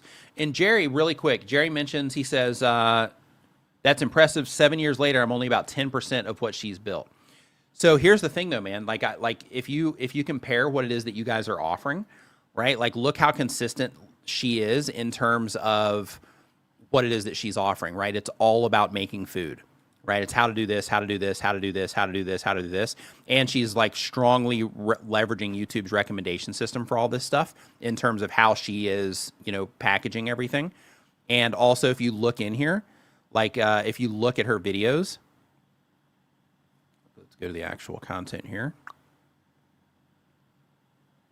Yeah, everything's, pretty decent quality and all that. So yeah, like this is the thing that, for Jerry, if you are wanting to, notch up, one thing I would do is I would go to just all of the recipe channels and I would see, what it is that they're doing that what they're doing differently is what I would do. Another really good one, and I reference this one a lot because they're doing a lot of things, like they're just doing so much right, is there's another channel. It's called All Recipes, and you can see it right here. And with this one, it's very similar because it's a food channel also. Granted, this one's got, almost 5,000 videos on it. But here, also clear focus on the food because a lot of people know her. She has a stronger emphasis on herself also. But another example here of clear focus on the food. She's doing a lot of themes in terms of like the 5 easy this, 5 easy this, 7 easy this, 7 easy this, 5 lazy this, all of that. So yeah, just going and looking at all these channels that are doing this and seeing like what is it that I'm doing differently from them. If that's what you're chasing, right? Like if you're chasing that next step up. So next up on our list, we got soul preppers and retirement preppers. What do you think this one is, D? That one's pretty self-explanatory. Okay. So they are preparing themselves for the end. For the end, Yep. end of the world. So it's a Christian soul-saving Which channel. the way it's looking could be next month, give or take. Unless Chuck Norris turns things around. And unless he has an He's probably up there right now just like cleaning house. He could be fixing stuff up there. Could be. It's possible. He's like, all right, I'm back. He walks in. Yeah. He walks in. He's like, all right, everybody, I'm back. I'm back. So here's what's going to change. Right. Yeah, I just had my little time down there on Earth. Here's Yeah. what's going We're to gonna make change. some changes. Yep. We're going to turn this ship around. Yep. Yep. Kitchen in the Shire, our pleasure. So Christians, it's a Christian soul-saving channel. The goal of the channel is to be a full-time content creator. And the question is, am I on the right track? So in terms of you being on the right track, I'm not entirely sure what you're trying to do for the channel, but we're going to look. I watch D wants to look, so here we go. I watch prepping channels. But I don't think this is it's called Soul Preppers. Oh, are they preparing people? So like by the channel? Thumbnails, this looks like it might be an AI-generated channel. Oh, yeah, we're going to see. Okay. So yeah, so this looks like, let's it see is what's religious going on here. Okay, Yeah. the soul prepper. That was actually my first thought. It was like soul prepper. Yeah. They're preparing themselves for the afterlife, not. Okay, so no, you're not doing everything right. So what you're doing right now is you're just uploading like an image to YouTube. You know, you might have this as a podcast. I'm not sure, but yeah, like a 6-minute, thing here. Yeah, instead of this, if you're going to do just audio, I'd make longer audio if it's going to be a podcast so that people can have some time to listen to it. Like for example, earlier, we had somebody that was like, "Hey, I'm on the treadmill right now." Most people don't run on the treadmill for 6 minutes, right? So you want something that people can listen to while they're doing stuff. If you are going to be doing a podcast, I would definitely consider that with this. If you are going to be doing a video version, I would also do an actual video version too. So then that way, if you're trying to get attention from the main YouTube, if you're just on YouTube podcast, then in that case, this is fine. But if you're trying to get attention from the main YouTube, then make videos for the main YouTube. Is it soul preppers? What is there? Yeah. Yeah. Yeah, I'm actually going to listen to it and see what they. Yeah, it looks like you're doing shorts too. Are these just the screenshots also? Yeah, they are.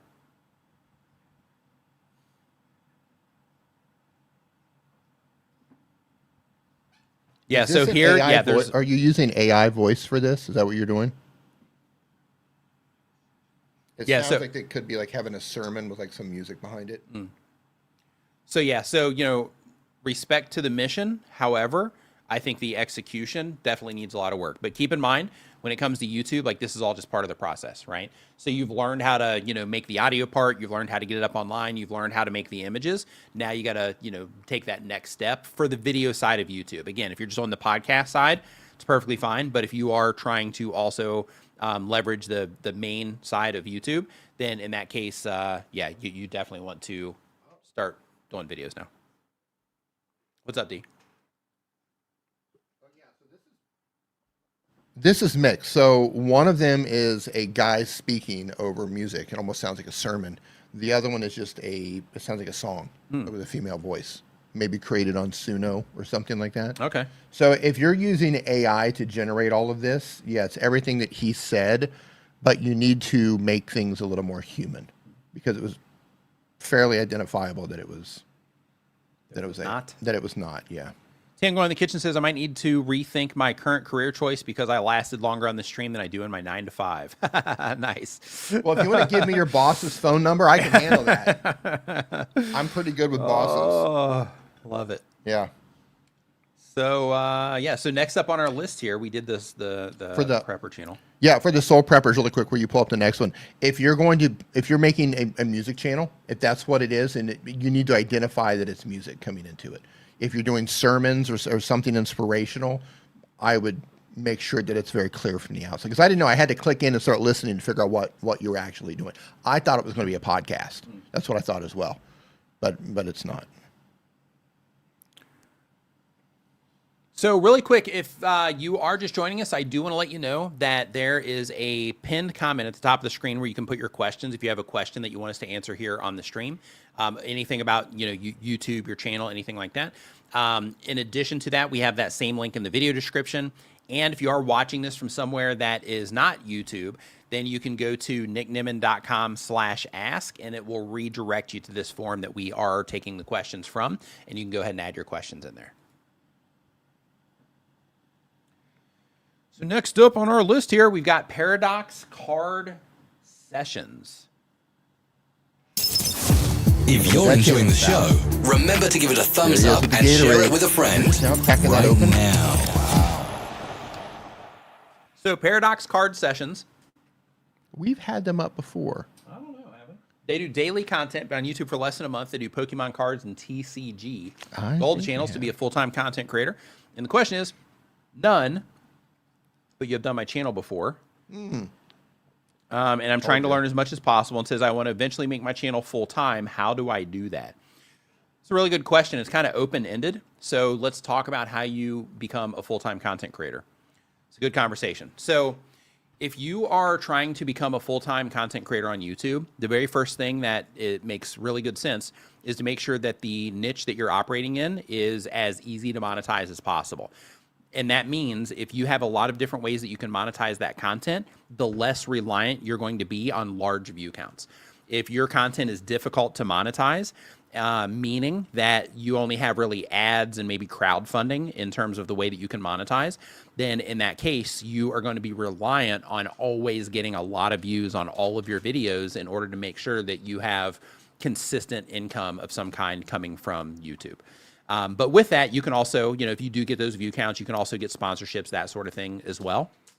But the whole idea is to make sure that you are making content about something that is easy to monetize if you're wanting to be full-time, or that you're doing everything that you can to learn as much as you can about your audience and the people that you're making content for, and that every single video that you publish, you are actively trying to get better with every video. You're constantly trying to develop your skills and get better at everything so that you can reach that threshold where you're getting larger view counts that will allow you to make that money from AdSense and or sponsorships.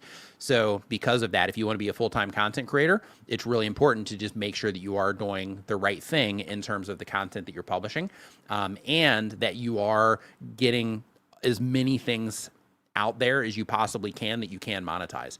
So for example, when it comes to YouTube, there's a lot of different ways that people make money on the platform, but the easy ways to make money is through affiliate marketing. If your content type supports that, making your own products or services, that is also good. And when it comes to the services, that's not really full-time on YouTube. It's more about using YouTube for lead generation. Because if you're doing services, then you're not really full-time on YouTube necessarily, because those services are also helping. You're just using YouTube as the vehicle to get you there, right?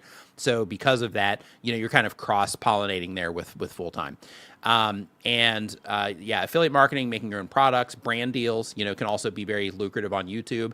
And depending on your approach to brand deals, you might need to do a lot of them, or you might be able to, connect with a handful of companies over the course of a year. And that might be enough depending on, the view counts you're getting, what they, get from you and all that stuff. So when it comes to YouTube, it's important to just make sure that you're thinking about all those things. So if you are trying to get monetized, I have a video on my YouTube channel. If you type into YouTube search, Nick Nimmin, how to start a YouTube channel to make money, then in that video, I have a spreadsheet. So one, watch that video because it talks about these things in detail. Two, I have a spreadsheet in there to where it allows you to, it gives you kind of a guide on going to other YouTube channels, looking at all the different ways they monetize, things like that. And then that also helps you make sure that the niche that you're in is a good niche when it comes to monetization, right? Because when it comes to being full-time, the big elephant in the room with being a full-time content creator is you have to be earning money from YouTube, enough money that you can pay your bills and that you can put money away for your future. So because of that, you have to be able to do that. And the way that you do that in the easiest way is by making content about something that's easy to monetize, right? But you can do it also through just ad revenue. It's just that method usually takes a lot more effort. And even with that, researching all the different channels in your niche and saying, okay, what's the ceiling here? Like what's the most viewed videos that the people in my niche have had? What are the average view counts of the people in my niche? Like what are they doing on a regular basis? For the people that are doing well, what are they doing? Because that's what I'm going to try to strive to do. And then by doing that, that at least gives you a guide, lets you know the realities of, is my niche, a niche that I can get a lot of views for that will allow me enough ad revenue in order to do it. Really quick, so Day One Walk says, would you suggest at the end screen best for viewer or lead them to a direct video? Lead them to a direct video. You can also put a best for viewer on there as a secondary. So the whole thing is the direct for video to send them into the video that you think is the best fit for them. But sometimes people have already seen that video, especially if you get a lot of returning viewers. And because of that, having the secondaries, the best for viewer, can be okay. The only problem with the best for viewer in modern YouTube is they put shorts in there sometimes. So because they're trying to push people so hard into shorts, that can be a problem, because then if somebody gets to the end of your video, they end up going into a short. Now they're in the short shelf, right? So they're, that kind of hurts you when it comes to watch time, things like that. So because of that, just be super careful if you are going to use the best for viewer option. And if you publish shorts in your channel, then you might not want to use that option. Instead, have like a playlist of, relevant topics and then a direct video that you send people to. And then by doing that, you're at least, creating different paths for the people that have already seen the video that you're going to be recommending.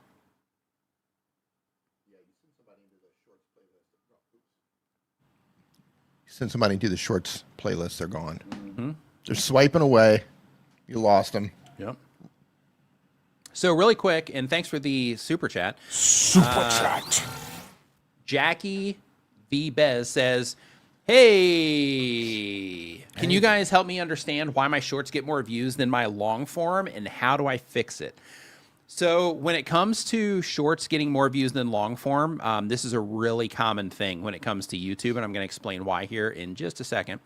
But first, I'm just going to look at your channel. Are you going to break hearts today? Well, yeah. First, I'm going to explain how things work, and then we're going to look at your channel.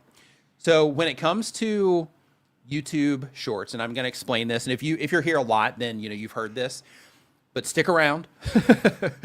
So when it comes to YouTube Shorts and when it comes to long form content, you're playing two totally different games when it comes to YouTube. With YouTube Shorts, they just show up in people's Shorts feed. So if somebody's sitting there on their phone, they're sitting there and they're watching videos, you just, bam, there you are. So then you just have to get good at capturing people's attention and holding people's attention in that short amount of time that video is for. Whereas if you go to long form content, there's a whole stack of additional skills that you have to get really good at. Very first is topic selection. Like, what is it that I'm making these videos about, and how would a stranger or a bunch of strangers respond to this topic that I'm making this video about? Number two is I have to package this through the title and thumbnail in a way that it's going to help people identify that this content is about something they might care about. That's the thumbnail. And I need to compel them to click on it, which is the title.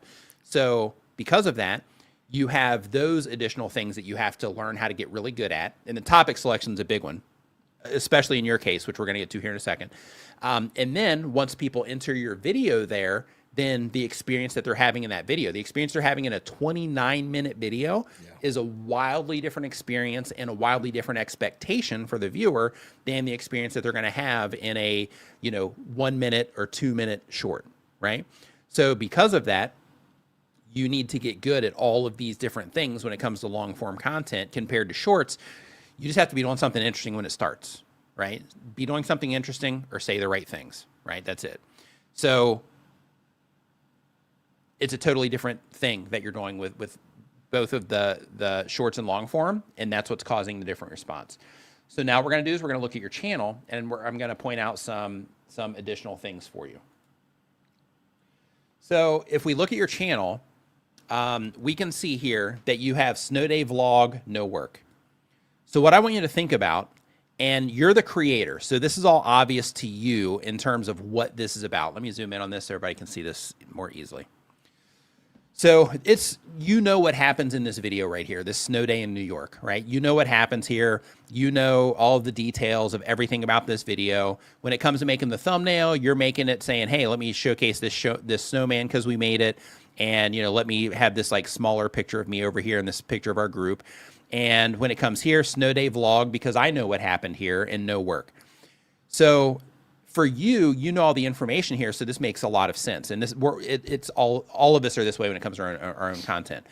The problem is me, as somebody that doesn't know what's behind this click.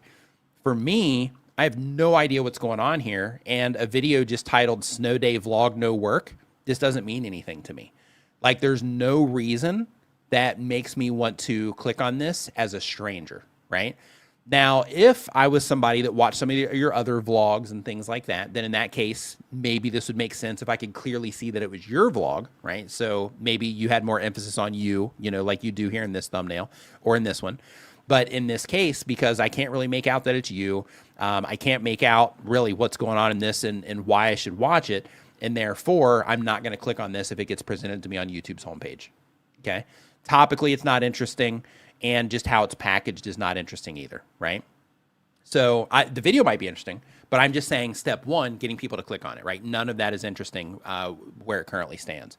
When it comes to this one, who's most likely to with my brother, this is also something where you're making assumptions on people knowing what this theme is, right? I need to know who your brother is before I care about.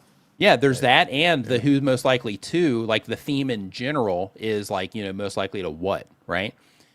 So that plus it's a 32-minute video on that. So in terms of this even being compelling in the first place, there's really nothing here either. So the win that you do have with this particular video is that it does seem like it is challenge based in some way. So because of that, depending on how you guys do in the actual video content, then, this might be okay, but it definitely would need a repackage, right? Because there's nothing interesting about this one either. So the idea is to, like, this one is a little bit more interesting, making up fake disrespectful questions to ask my brother. Yeah. As somebody that has a brother, for me, this might be interesting because here it's a little bit more clear what's being offered. Like, oh, okay, yeah, this might be funny, whatever the thing is. So let me, click on this to see what's going on. So this one has a little bit more potential interest. Yeah, a little bit more potential compared to some of these other ones. But even in this case, if you look at your faces here, in the thumbnail, I can't, no, here, we'll capture it this way. If you look at your faces, I would definitely put a lot more emotion if you're going to try to lean on, that type of packaging.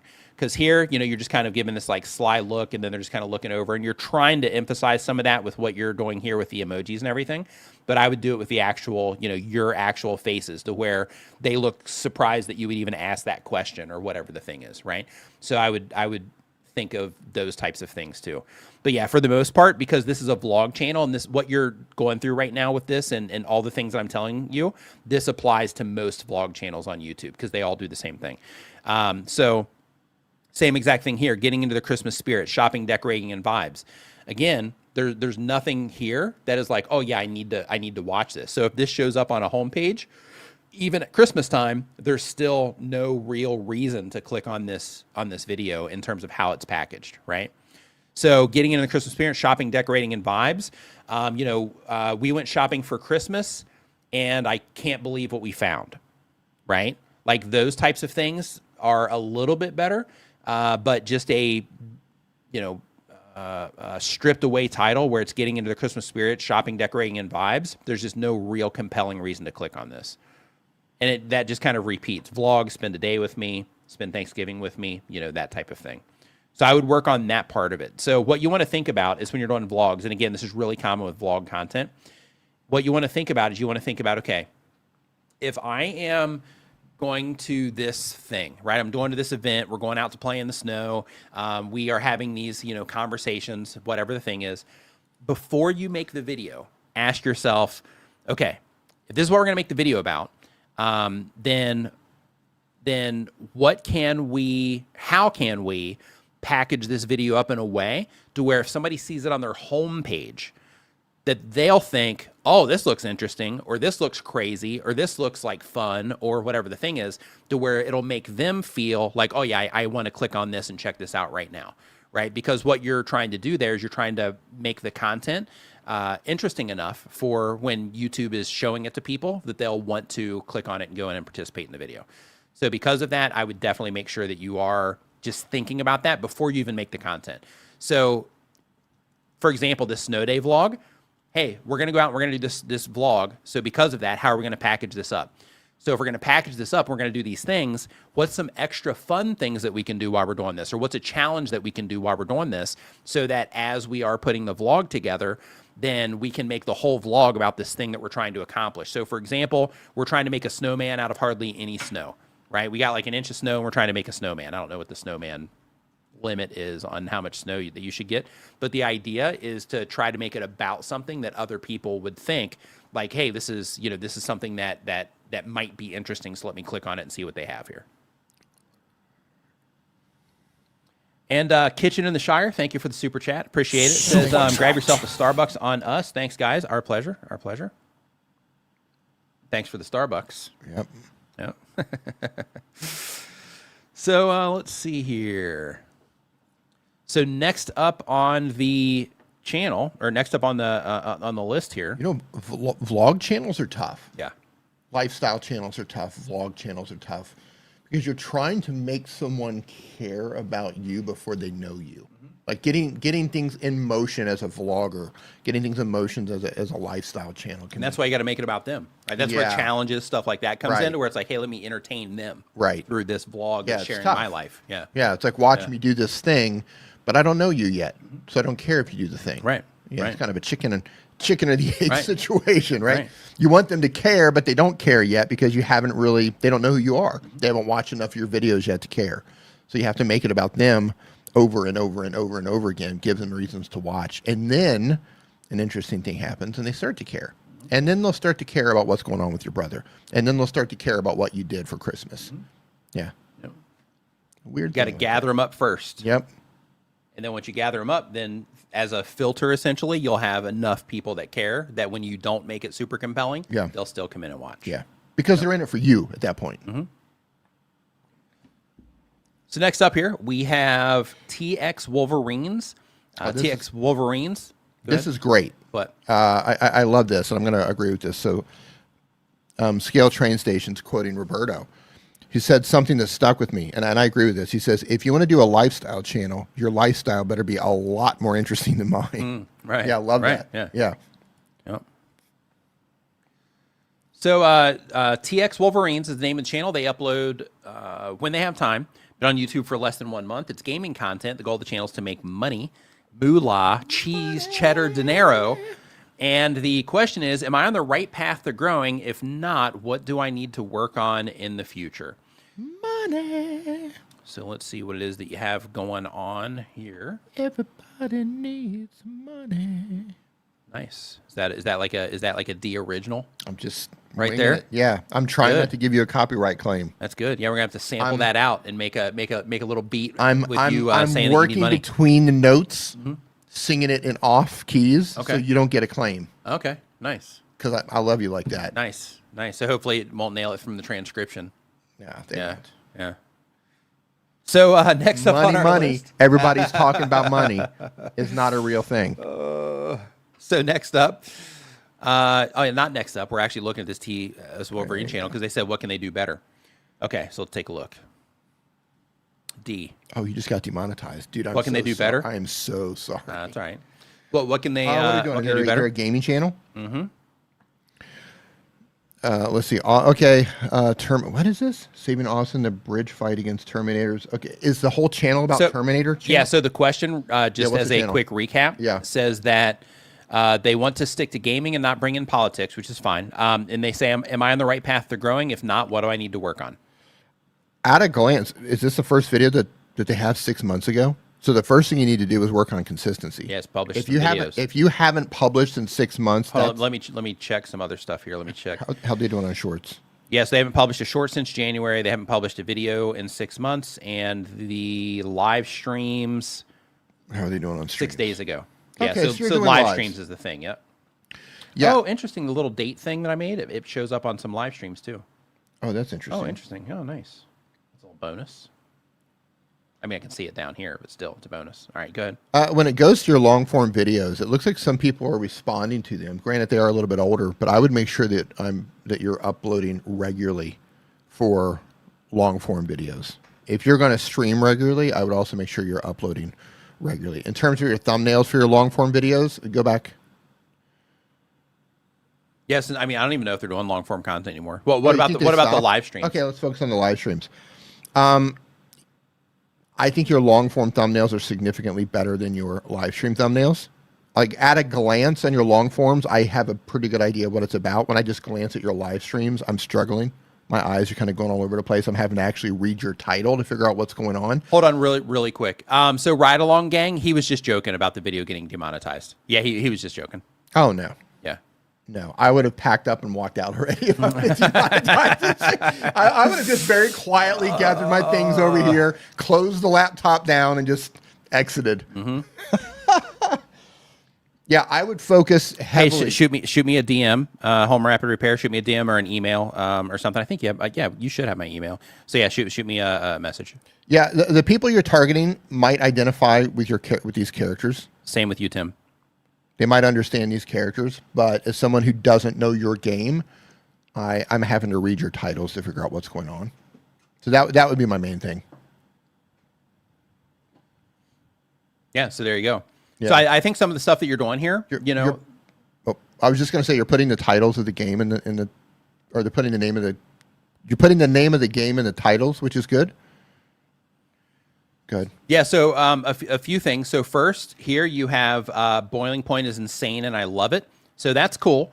You're already, kind of letting people know your opinions about this from the outside. So it kind of reduces the need to click on it. So, it's okay. But, ready or not, boiling point is insane, and I love it. Boiling point, the gameplay in boiling point, the boiling point gameplay, surprised me because of this or something like that, right? Just kind of brainstorming that off the top of my head.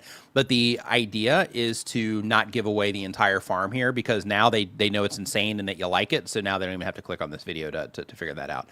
Number two is this game imagery. I'm gonna take a guess here and guess that this whole entire scene here is pretty obvious for that game. But just in case it's not, make sure that when you're using the logos that you are making these big enough because this is the same thing to where in like a mobile feed, and this is going to be dependent on where you're getting your live stream views from, but on a mobile feed or on YouTube's homepage, this isn't a problem. But when you start making these smaller on different, pages of YouTube and different devices in some cases, then in that case, this ready or not where the logo is becomes challenging to read. So if this imagery here isn't just blatantly obvious that it's about this game, then make sure that you make the logos bigger as well. Yeah. And then go ahead, Dean. I want to say something really quick because I see this a lot with gamers, and I don't know if this is your situation. I'm just bringing this up in case it is, or there are other gamers in here that are going through the same thing. I see a lot of gamers relying heavily on live streaming only, and they don't do much in terms of short form or in terms of long form because it's more work. And a lot of gamers just watch me play. Just watch me play because let's call it what it is. That's the easiest thing. And it's fun, right? You just sit down, you play the game, just follow along. Look at your live streams and look at the views. If you're not getting good replays on your live streams, you're not getting a big turnout, then I would urge you to put in the extra work to make sure you are making long form videos, make sure you're regularly making shorts and putting that stuff out there. You're planting seeds with that type of content. Because if you're just doing the live streams only and it's just a play along, watch me play, most of those die off instantly, and that's not really a good way to grow your channel. Right? I see a lot of gamers kind of fall into that trap. Yeah, so also with these, like playing Arc Raiders for the first time, right? Like, that's okay if you did this right when it first came out. And then you duplicated it over here. Not sure why you put the @ in the title itself, so I wouldn't worry about that too much. Earth's Last Stand, Helldivers 2, Harder Democracy Deep Dive. Yes, I think this one's okay, but this is another one to where I would make sure that you are being just blatantly obvious with the imagery itself. Because in this one, it's another one to where at a small size, right? If we shrink it down, I mean, even here, the Helldivers is, not super obvious. But if you take this down to, like homepage size, that's a little better there. And then if we scale it down even more to like suggested video size, then in that case, we start to lose a lot. So because of that, using imagery that's big and easy to recognize is definitely something that you should be doing here. And then also, once it's not live anymore, go ahead and take the live stream off of there because really live and live stream, this doesn't really add much value to the viewers, right? So take off the live streaming, take off the live stream, and you can leave the Heart of Democracy Deep Dive on here because that does inform them. It gives them some information, so that's fine. But I wouldn't even worry about putting live and live streams on here because when it's live, YouTube shows that anyway. So I wouldn't worry about that kind of stuff. Let's see here. And you said, what about these shorts? Yeah, so I think your shorts were the same. I think if I remember correctly, yeah. So you haven't uploaded a short since January. So we're not gonna look at the shorts because you're not actively publishing those. Get those reps in, man. Upload. Let's see here. So next up on the list here we have.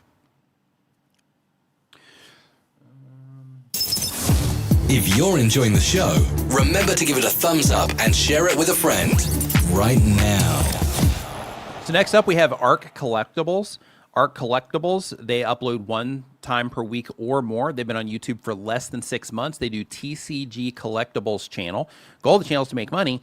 And the question is, how can I get more viewers? So let's go and look at what it is that you are doing on your channel here.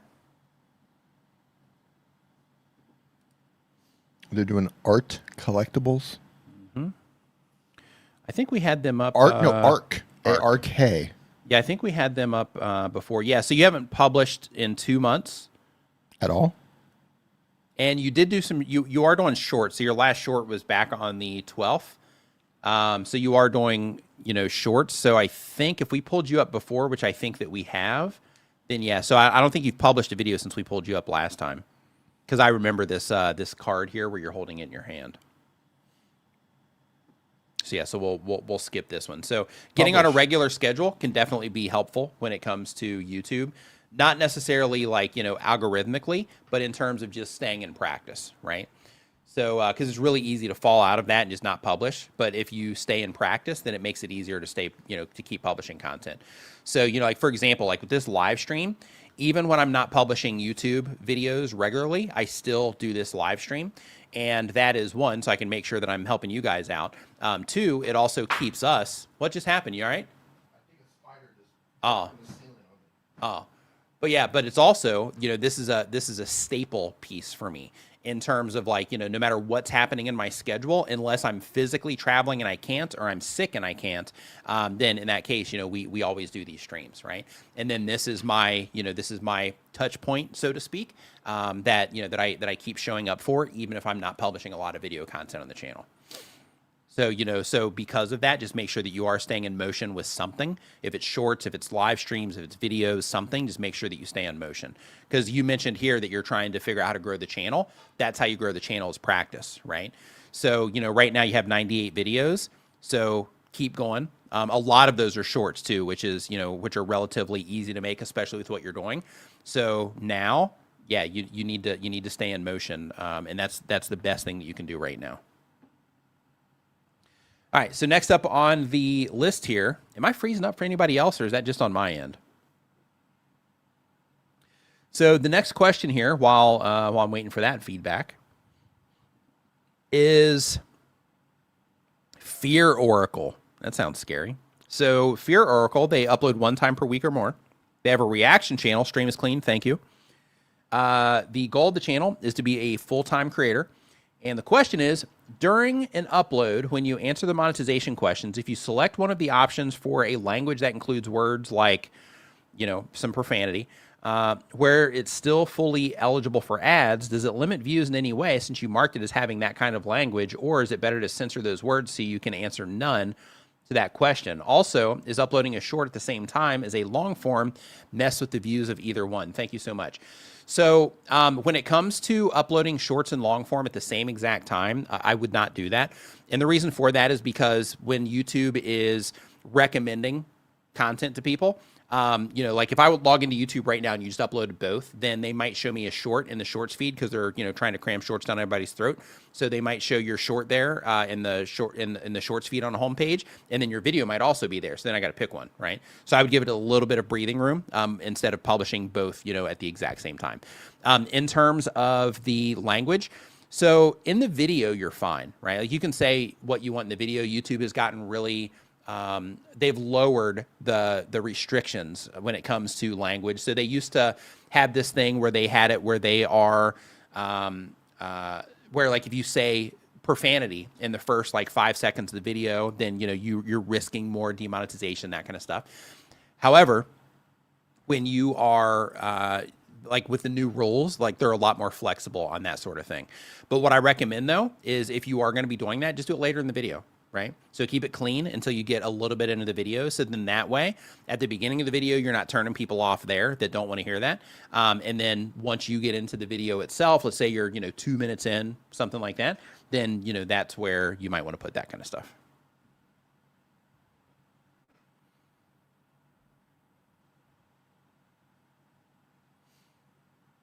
So we're at 314 filler words, D. Yeah, wild, right? Okay, so yeah, so I have this thing right here where I'm counting filler words as we're going through the stream, and right now, I'm at 316 actually, but it's counting things like yeah and right, things like that you're doing just to kind of fill the dead space. Pretty interesting, kind of, right? I just got flagged on the words kind of also. That's wild. Okay, so next up, we have, we did that one. And by the way, if you are just joining us, if you have a question about anything it is that you're doing on YouTube, we have a link at the very top of the live chat where you can click on that, and then that will take you to a form where you can put your channel information and then a place to put your question, and then we'll get that question answered on the stream today. And if you are watching this from somewhere that is not YouTube, you can just go to nickniman.com/ask, and it will redirect you to that same exact form. So let's see here. What do we got going on? So the next channel here is Better Podcast. Better Podcast. They upload 1 time per week or more. They've been on YouTube for less than 6 months. They're channels for parents that their kids are playing sports, for example, Soccer Academy, but not only soccer. The goal of the channel is to teach others. And the question is, before my question, I want to thank you very much because I'm learning so many things in the last few weeks. I found your content. Thanks, and thanks a lot. So my question is, our pleasure, glad that you're enjoying the content. Says, is there a chance that the market exists even though there's no channel about what I'm doing? I'm trying to organize my channel using what I'm learning from you. Just check it out if you have a minute for the feeling. Does it look like something is going obviously wrong? And second, is it possible to use something so I can have my content in English too? So the first thing that I recommend when it comes to multi-language on your YouTube channel, the first thing I recommend is that you first learn how to get a response in your native language. And the reason for that is because it just keeps you focused, right? It keeps you focused on, how can I get this group of people to respond to what it is that I'm doing, right? And because of that, I would make sure that currently you are focused on just serving that audience until you start picking up momentum. And then once you start picking up momentum, everything's going well, you're getting like a view floor that you're happy with. And by view floor, I mean like the lowest amount of views that you get typically are this threshold that you're perfectly fine with, right? Once you hit that, then that's where you're experimenting with multi-language audio and that kind of thing is the win. But right now, I'd figure out how to serve your local audience first because those are the people that are going to understand everything you're doing. Not just the words that you speak, but also any cultural references that you make, any slang that you use, anything like that. Like you're going to nail those people first. So because of that, I would focus on the local audience. When it comes to let's see here, trying to organize my channel, checking out any kind of feelings. It looks like something's going on with song. Okay, so in terms of things going obviously wrong, one thing that I do want to bring to your attention is if this is a podcast, which I'm not sure if it is. Yeah, right down here it is. Okay. So it seems like you have this podcast here, and this podcast is 12 episodes. So the whole channel is the Better Podcast, and then I come here, and I don't think that any of this is your actual podcast, or you're putting it all in there. Let me click into this playlist and just see what we have. Okay, so go into your playlist. Yeah. So one thing that I just want you to think about is when it comes to a podcast, if you're selling this as a podcast, and by selling, I just mean you're presenting this as a podcast, then in that case, I would definitely not have like a 4-minute video in here. So when it comes to podcasts, you want to think about, okay, what can I make that somebody can listen to while they're doing something? So whatever link that is, if it's, people driving to work, if it's people on a treadmill, if it's people that are out for a walk, if it's people that are listening to it in the background while they work, you want to make sure that it is at least long enough that it gives them some time to get into the show, right? So I would make sure that you are doing that. In terms of things that you're doing wrong or errors, so because I'm not 100% sure what these videos are about, I don't know. But one thing that it looks like this one is about soccer and it looks like this one's about food. And that may or may not be the case, but one thing that is very valuable when it comes to YouTube is making sure that the videos that you publish or a podcast, that it's all targeted towards a specific type of viewer. And I see sports imagery here, sports imagery here, sports imagery here, and sports imagery here, and sports imagery in the background here. So I think that you're heading in that direction. It's just the food one over here and the car one here is throwing me off. But even here, it looks like if I study it, it looks like there is at least some grass in the background that maybe is a, sports related. But here, this one doesn't say anything about sports to me. So just make sure that whatever it is that you're doing, that you have a clear target. Like I'm trying to reach these types of people that are interested in this, right? So I would make sure that you are working on that part of it. Yeah, when it comes to podcasts with shorter videos, think in terms of clips. That's why you have podcast channels that might have 20, 30, 40-minute videos, an hour-long podcast, and then a lot of times they'll have clips channels. Mm-hmm. And then that's what they'll cut it up. That's the discovery mechanism. Right, that's the discovery mechanism. They'll cut those longer ones up and put them on a clips channel, and then they'll base each clip around a particular topic or something that's being discussed in that video. And that brings a lot of people into the clips who then in turn go watch the longer form videos. Just think in terms of podcasts, like somebody's going to get on a treadmill or go out and go for a walk, and they're going to listen to a podcast. Yep. So I would say, I don't know if there's a minimum in terms of best practice, but I would say probably 20 minutes maybe. What do you think? Oh, for a podcast? Yeah, what do you think a minimum is? Just I think 20 minutes gives people 20 minutes. Yeah. So, hey, really quick, D, unrelated. So we're at 332 at the 2-hour mark. So it's just been running straight for 2 hours. Okay. And it's fine. So I am getting a little bit of a lag up here. See that? Okay. So basically an Apple developer. So this is a thing that I'm working on to help me better improve my ums and ahs and just filler words and stuff that I do while I'm streaming. And this thing up here at the top, it basically is just like monitoring the strength of everything and the efficiency. See, basically right there just got flagged.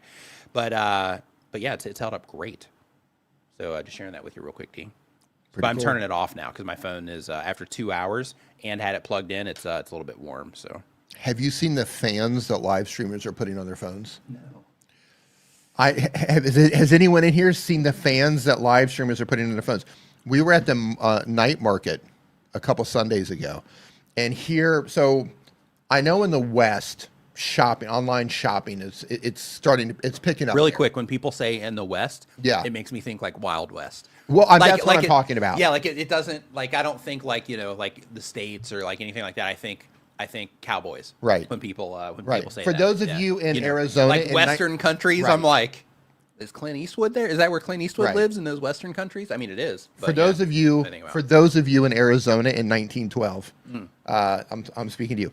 Now, online shopping is the biggest thing you've ever seen in Asia. Mm-hmm. Like you can't, unless you're in Asia and you understand it, you can't wrap your head around how big online shopping is. It's massive. It is.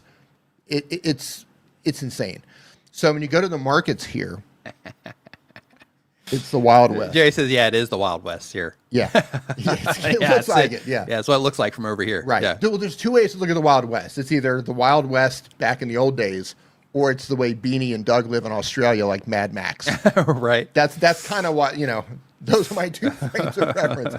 So everywhere you go now, they are live streaming. So if you go to a market, a little Asian market, and they're selling all of these things, it's very common now to see someone at that stall with 2 or 3 phones live streaming back to China on different networks. So they'll have like a stand and they'll have 2 or 3 different phones, and they could be streaming to Bangkok as well. But a lot of Chinese streamers they're streaming to China because the market is there. We have 1 billion people in China, and they all buy things online now. And I just noticed for the first time, all of the streamers they have fans that are connecting to their phones. So someone has made a mobile fan that you connect in. I got up close to one and they were kind of shooing me off. I'm like looking at their gear and they're kind of shooing me away. But they clamp down, kind of like almost like something you'd lock in to put it on a tripod.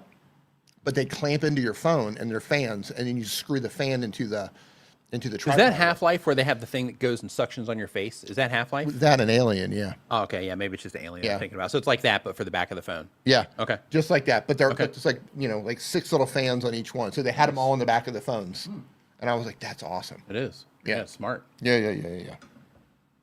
Yeah, pretty wild. It is. So if your phone is overheating during live streaming, know that you can probably go on Amazon or Temu or wherever and get fans for your phone. Nice. Little clip-on fans. Derailed. So next up on the list here, we have, did we do global media service knowledge yet? I don't think so. We would remember that one. No. Okay. So global media service knowledge does bi-weekly content. They've been on YouTube for less than 6 months. It's a Christian channel. The goal is to teach others. And the question is, what are the ways to get views if the algorithm doesn't push one's video? So the thing is when it comes to YouTube, and hey, really quick, TxWolverines, thank you for the super chat. Appreciate it. Says, thank you for the help. Just had one more question on the thumbnails. What size should I use so they're big enough to read? You mean in the text. So all you have to do is zoom out. So if you're making a thumbnail in Photoshop or Canva or TubeSpanner or wherever you're making it, then in that case, what you want to do is just zoom out. And 25%. If you zoom down to like let's say 25, 30%, then in that case it's going to give you a good idea of what it's going to look like on smaller places on YouTube. And then the goal there is to ask yourself is the thing that's going to matter the most to the viewer in terms of helping them identify that this is about something they might care about, is that big enough to where they can easily view that at a small size? And if the answer to that is yes, then they're definitely going to be able to see it at a big size too, right? So that's what you want to do. So another thing that you can do, you can shrink them down, or you can also kind of squint your eyes a little bit. I like to look at them and just squint my eyes just a little bit until things get a little wonky, a little bit blurry, and see if I can still make out the main things that I want the viewer to see. Okay, so we're going to pull this channel Yeah, up and here. I forgot to mention the fans were quiet. Oh, were they? They made no noise. Nice. They're just completely quiet. That was the most important thing, and I left it out. Yeah, so on this channel, so I see that you have one video, and you mentioned that you did have 4 other videos that you have privated on this channel here for this question on the global media service knowledge. Oh, interesting. Dismiss, and then we'll just refresh this over here. So that was the thing. So basically when I have the YouTube live streaming open in the same tab group, I just got a warning from my Chrome browser saying that it's slowing my thing down. That's why it was choppy on my end. Oh, interesting. So it's the YouTube preview. Okay, so so the question here is, what are the ways to get views if the algorithm doesn't push one's video? So I'm going to answer that question, but before I do, I just want to tell you that if the algorithm isn't pushing your video, it's because when it is showing it to people, people aren't responding to the video. So I see here that you published a video that you have 23 hours ago, and you have 2 views on that video. So I want you to know that what you're experiencing right now for a new YouTube channel is completely normal. And the reason for that is because you don't have any other videos driving the channel. You don't have people that are, interacting with the channel in any way. And because of that, you are, you're starting up. So, a way to look at that is, if you look at a channel that's doing similar content than yours, it's been on YouTube for a year, then they have a bunch of content on the channel already. And because of that, some of those videos might bring in no viewers every day. Some of those videos might bring in a viewer every day. Some of those videos might bring in 20, 30, 40 viewers every day or more. So right now, when you're getting started, you don't have any of that. So because of that, in order for your videos to do well, the response to these has to also be good. So right now, you have this video about 16 signs that you're under a demonic attack. I think topic-wise, I think it's interesting, but I don't think it's being represented well when it comes to the thumbnail. And I'm going to explain what I mean. So here, the title is 16 Signs You're Under Demonic Attack, but the way that you've made this, even though it's interesting and it looks cool, don't get me wrong there, because it looks cool, But this looks more like you're putting together some type of like movie trailer or content or like a comic book thing or something like that in terms of the style of all this. So instead, think about, okay, if I'm trying to reach people that might be worried that they're under a demonic attack, then in that case, let me make this, represent that in a better way. Hover over that. But number 2, which is the bigger thing that I see here, is that once we hover over the video itself, this looks like, and it could just be the place that we're at. Yeah. So the next thing is you gotta learn how to just make videos in general. And again, where you're starting right now, everybody starts here, right? So don't, stress out about it. Just look at it like I need to learn how to make video content. So right now you are just publishing this and, everything looks a little bit, weird here because you just can't even see what's going on. I don't know if you're using a filter on top of your video or if your lens is dirty or if your lighting is messed up, but you need to go to YouTube. And if you were using a webcam to record that or a phone to record that, type in, how do I record myself using whatever device that you're using? Mm-hmm. And go watch a couple of videos to learn how to do that first and foremost, because even if someone clicked on that video, as soon as they started watching that video, because of whatever's happening there, it doesn't look like a clear video. Mm-hmm. To me, it looks like there could be a filter on it. If so, don't use those filters. Right. Somebody clicks in, you want somebody to see a nice clear video. It doesn't have to be perfect, but it has to not be distracting. Yep. And that filter or whatever's happening there on your video is, for me, is heavily distracting. So even if you were to win the click, they're going to click away as soon as that starts. And then that's going to pretty much kill that video's reach when people start clicking away at scale. Right. Yeah. So you have to go through the painstaking part. I mean, it's fun, really, but you have to go through that part of learning how to do the thing before you can expect results from the thing. So an example that we like to give here is, if you are, trying to play a sport, well, you don't just show up and they hand you a ball and then next thing you're dunking on everybody. You have to go through a big, long process of even training your body how to work and training yourself how to think about things and getting your mindset right and all these different things in order to even be able to play something at a basic level. So when it comes to YouTube, it's the exact same way. And a lot of content creators, they'll come onto YouTube and because they see other people getting a lot of views, they'll think in their minds that in order to get views, all I have to do is just upload a video. But in reality, you have to upload a good video that people respond to in a positive way compared to other videos that YouTube is showing the same people that they're showing your content to. So because of that, you just have to go through that process and learn how to make content. So don't be in a hurry right now. The thing that you need to be in terms of like, okay, let me promote this somewhere to where I might be able to get some views. Instead, put all of that aside and say, I'm going to start getting views on my videos as I put in the work to get views on my videos by developing the skills involved in learning how to do all this stuff. And then as you keep going through that process and you keep getting better and better at all the different things, then that's where things start coming together and then your channel will start doing better. So focus on your skill sets right now about learning how to do content. Focus on that way more than you're focusing on like promoting elsewhere, because if you focus on that, you're going to get everything you need from YouTube and you're not going to have to promote your videos anywhere else. So because of that, just make developing the skills around being a content creator your core focus, for the next indefinite period of time that you're going to be a content creator. And if by chance you do have a fairly new phone or a fairly new webcam and you're not using a filter, clean your lens. Because it's possible that your lens is filtered. Yeah, this is definitely a filter or something. It looks like a filter. Yeah. But I'm just throwing it out there just in case. There's like a smidgen of wet dirt or something that kind of mud got on it. Yep. Yeah. Yep, good call. So next up here on the list, we have K&J Lumber. What's going on? As soon as Ron... Hey, Ron. What's up, man? Oh, he's here. Okay, we can start now. Ron, right, we're going to wait for you, buddy. Thanks for joining. So next up... Hey, Sue. We have... Hey, Sue. Hey, Sue. Yep, K&J Lumber. So K&J Lumber does daily content, but on YouTube for 1 year or more. They do lumber education. The goal of the channel is to make money. And the question is, this channel works great to bring local traffic to us to buy lumber. But I feel that we're missing ways to monetize our channel other than AdSense and selling my soul for brand deals, sarcasm. Help me brainstorm ways that we can monetize our lumber education channel. And I want to be able to start guiding this channel towards a new monetization vehicle while we are small.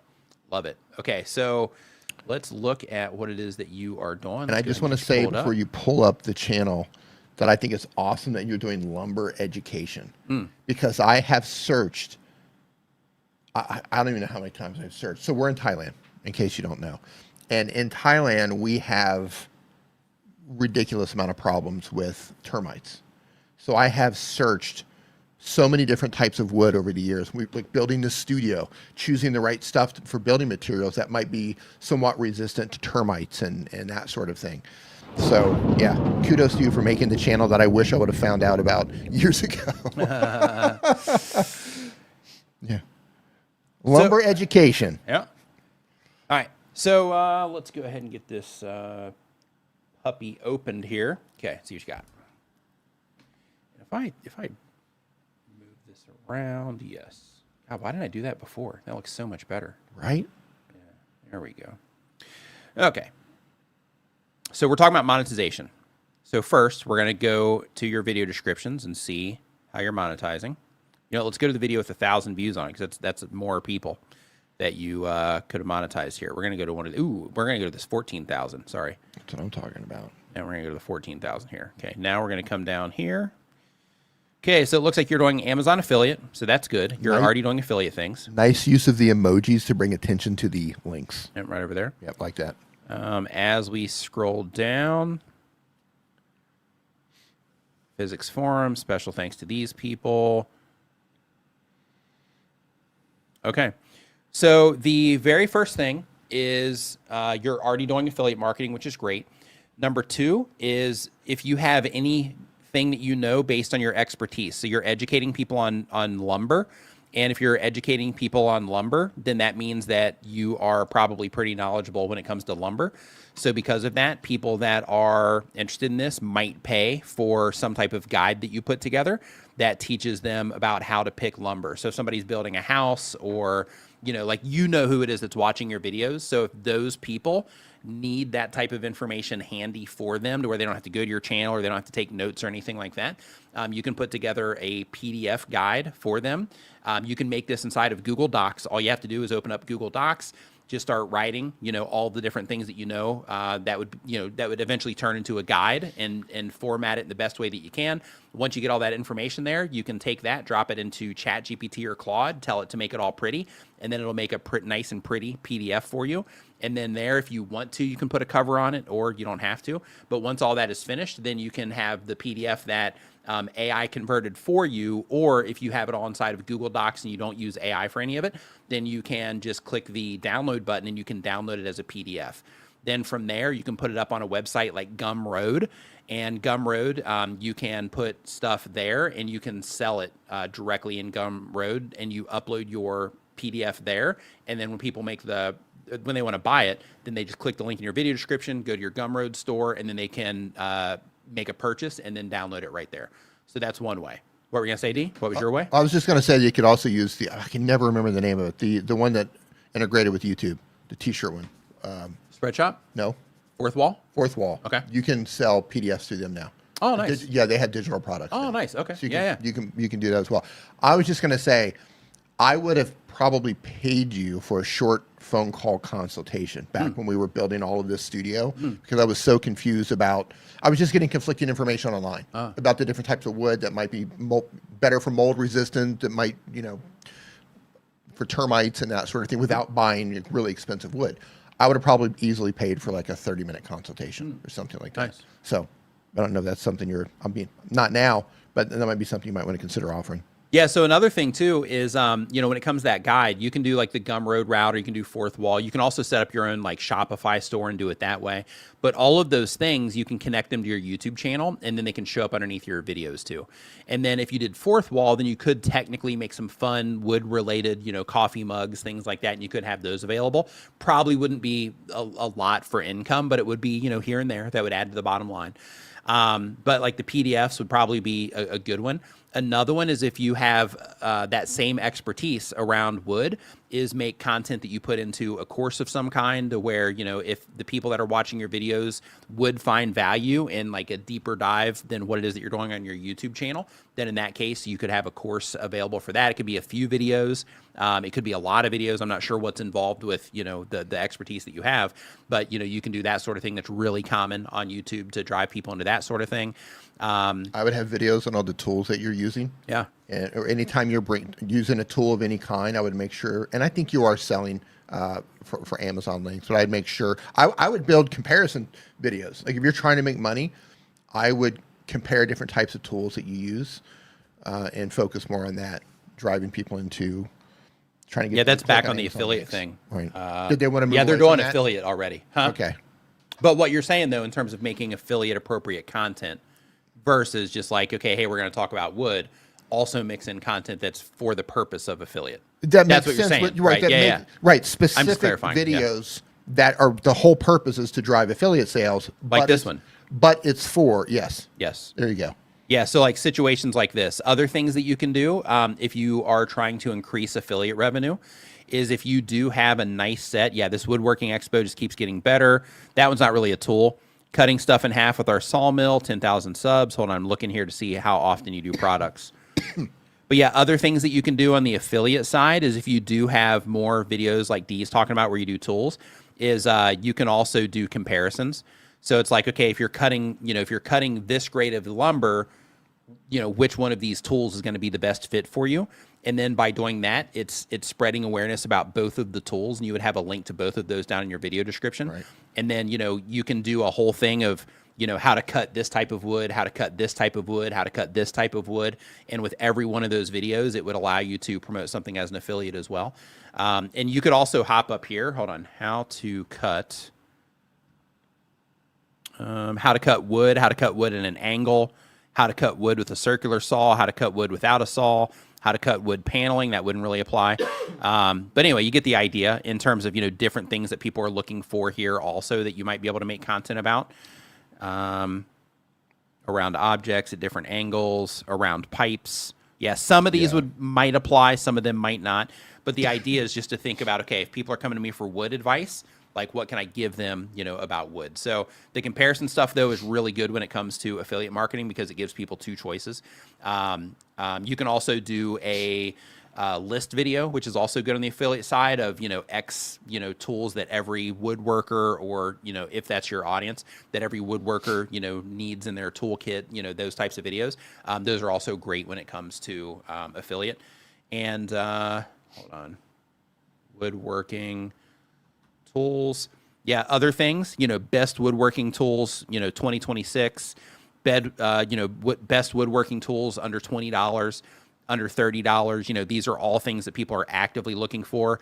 Woodworking tools on Amazon. So these people are wanting to buy woodworking tools. Yeah. Right. So best woodworking tools on Amazon. So then that way, you know, the content type that you're making is just more primed for affiliate sales compared to, you know, why this furniture cracked. Right.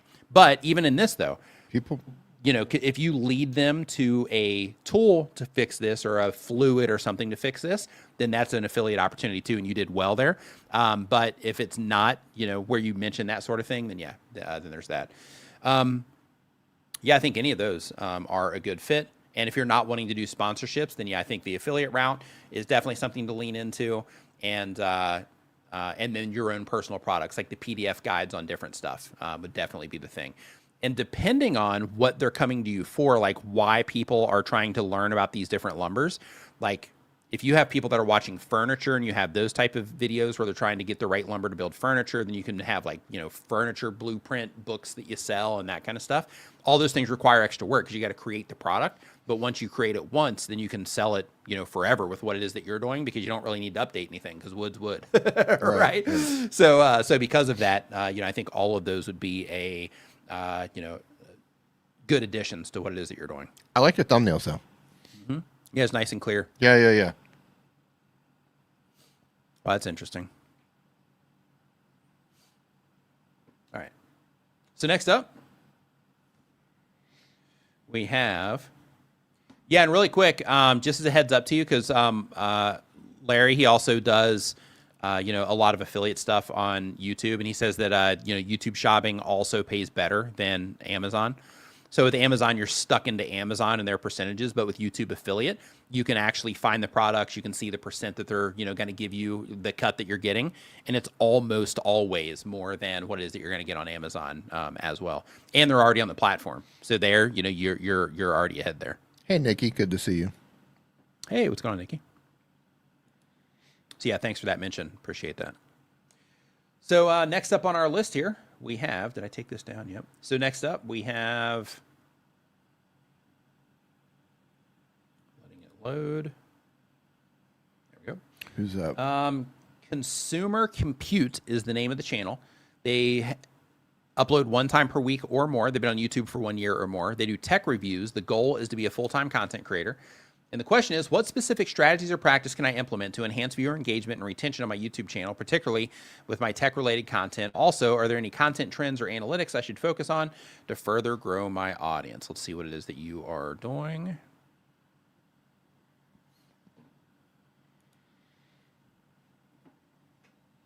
Hey, Consumer Compute.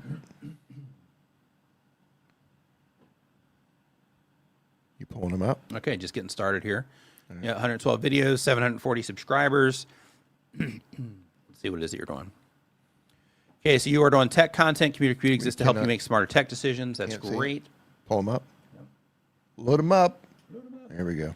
And really quick, D, if you want to give some feedback here while I'm, because they left another long thing of text here. What was their question? So I'm reading through that. Basically, they're looking for specific strategies or practices that they can implement to enhance viewer engagement and retention on their channel, particularly for their tech-related content. Also, are there any content trends or analytics that I should focus on to further grow my audience? So the very first thing I'm going to tell you is you got to get your average view counts up. Yeah. So here, like with this one, right, you have the best tablet for budget users. That's great. And people responded well to this one, substantially better than they did the other ones. Yeah. So because of that, and you kind of did this up here too, changes the budget conversation. But when you find patterns like this that work, try to repeat them as long as, it makes sense for what you're trying to do. So here you have the best tablet for budget users. That's like a whole series, the best blank for budget users. Yep, the best blank for budget users. You can also do, additional videos around this, like the best Android tablets for budget users.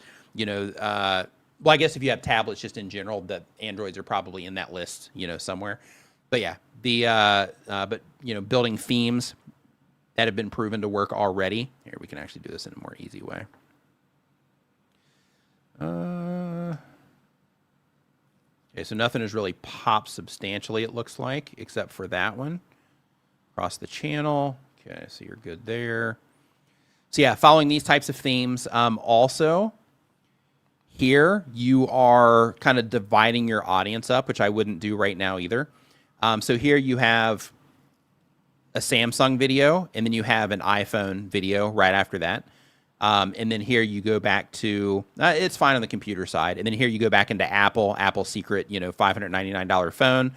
So it looks like you have some Mac audience stuff, and then you go into, Samsung over here. So trying to focus that in for right now, right? To, what were we going to say, D?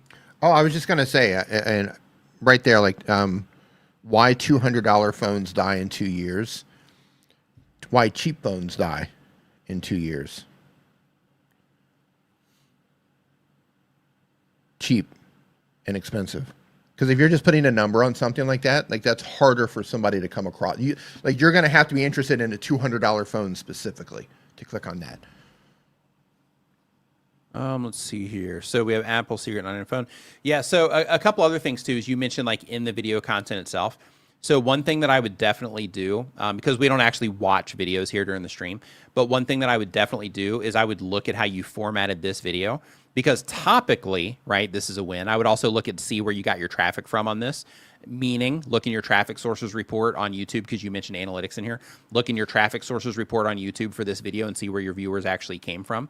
But just one thing that I do want to point out here is that this one is also, in addition to having a nice clear focus in the thumbnail, in addition to it being clear that it's a Mac device, in addition to the title just being super clear and easy to read, this is also a video that's almost 20 minutes compared to almost every other video that you have on the channel that I can see right here. I mean, you have a bunch of videos, but all of these ones for the last, couple of months, we do have some longer ones over here also with higher view counts on them. So we have 974 views and 898 views. These are also longer videos.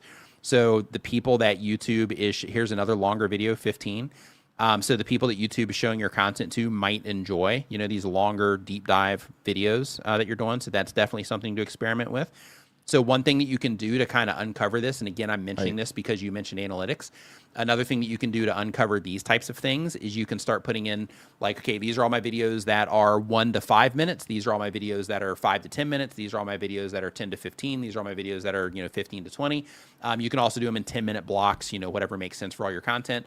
And then you can use that grouping feature as you build groups around all the different time links. Then you can use the grouping feature to start, comparing different videos, different links of videos against each other to see if you do find a repeating pattern of these are the ones that people tend to enjoy the most on the channel. And be careful with these AI generated thumbnails. You see how some of your thumbnails, like the first one on the second row and the third one on the third row, how it's cutting off your text up at the top. Because a lot of the AI thumbnail generators, they're not giving you the right ratio on the images. So when you put them in like that, it'll cut them off. Like the one at the bottom, the third row down for canceled, it's completely cut off in the center. You see that? Okay, so really quick, and he's talking about this one right here, I think. Now go down one more. Yeah, so, that one and then the one down. down. This one right here. Yeah. Yeah, so really quick, he says that this is 91% recommendations for this video. So that's fantastic. So then what this tells you is that you were able to get people's attention off, out of YouTube recommending content.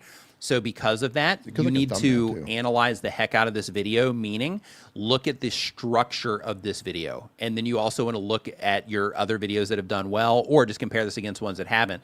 But you want to say, how exactly did I start this video? What did I do next? What did I do after that? What did I do after that? And you want to compare that against your audience retention. And the reason that you want to do that is because this was, this captured people's attention, and this video held their attention for long enough that YouTube deemed it as a satisfactory enough experience to show this to show it to a lot more people, but where almost 2,500 people responded well to this. So because of that, from a format perspective, I would really pick this video apart and say, when this video first starts, what exactly was the viewer experiencing in terms of what they were seeing, hearing, all of that stuff, what I was saying to them, and then also try to see if you can replicate that experience for additional videos and see if you can figure out if it's the format itself.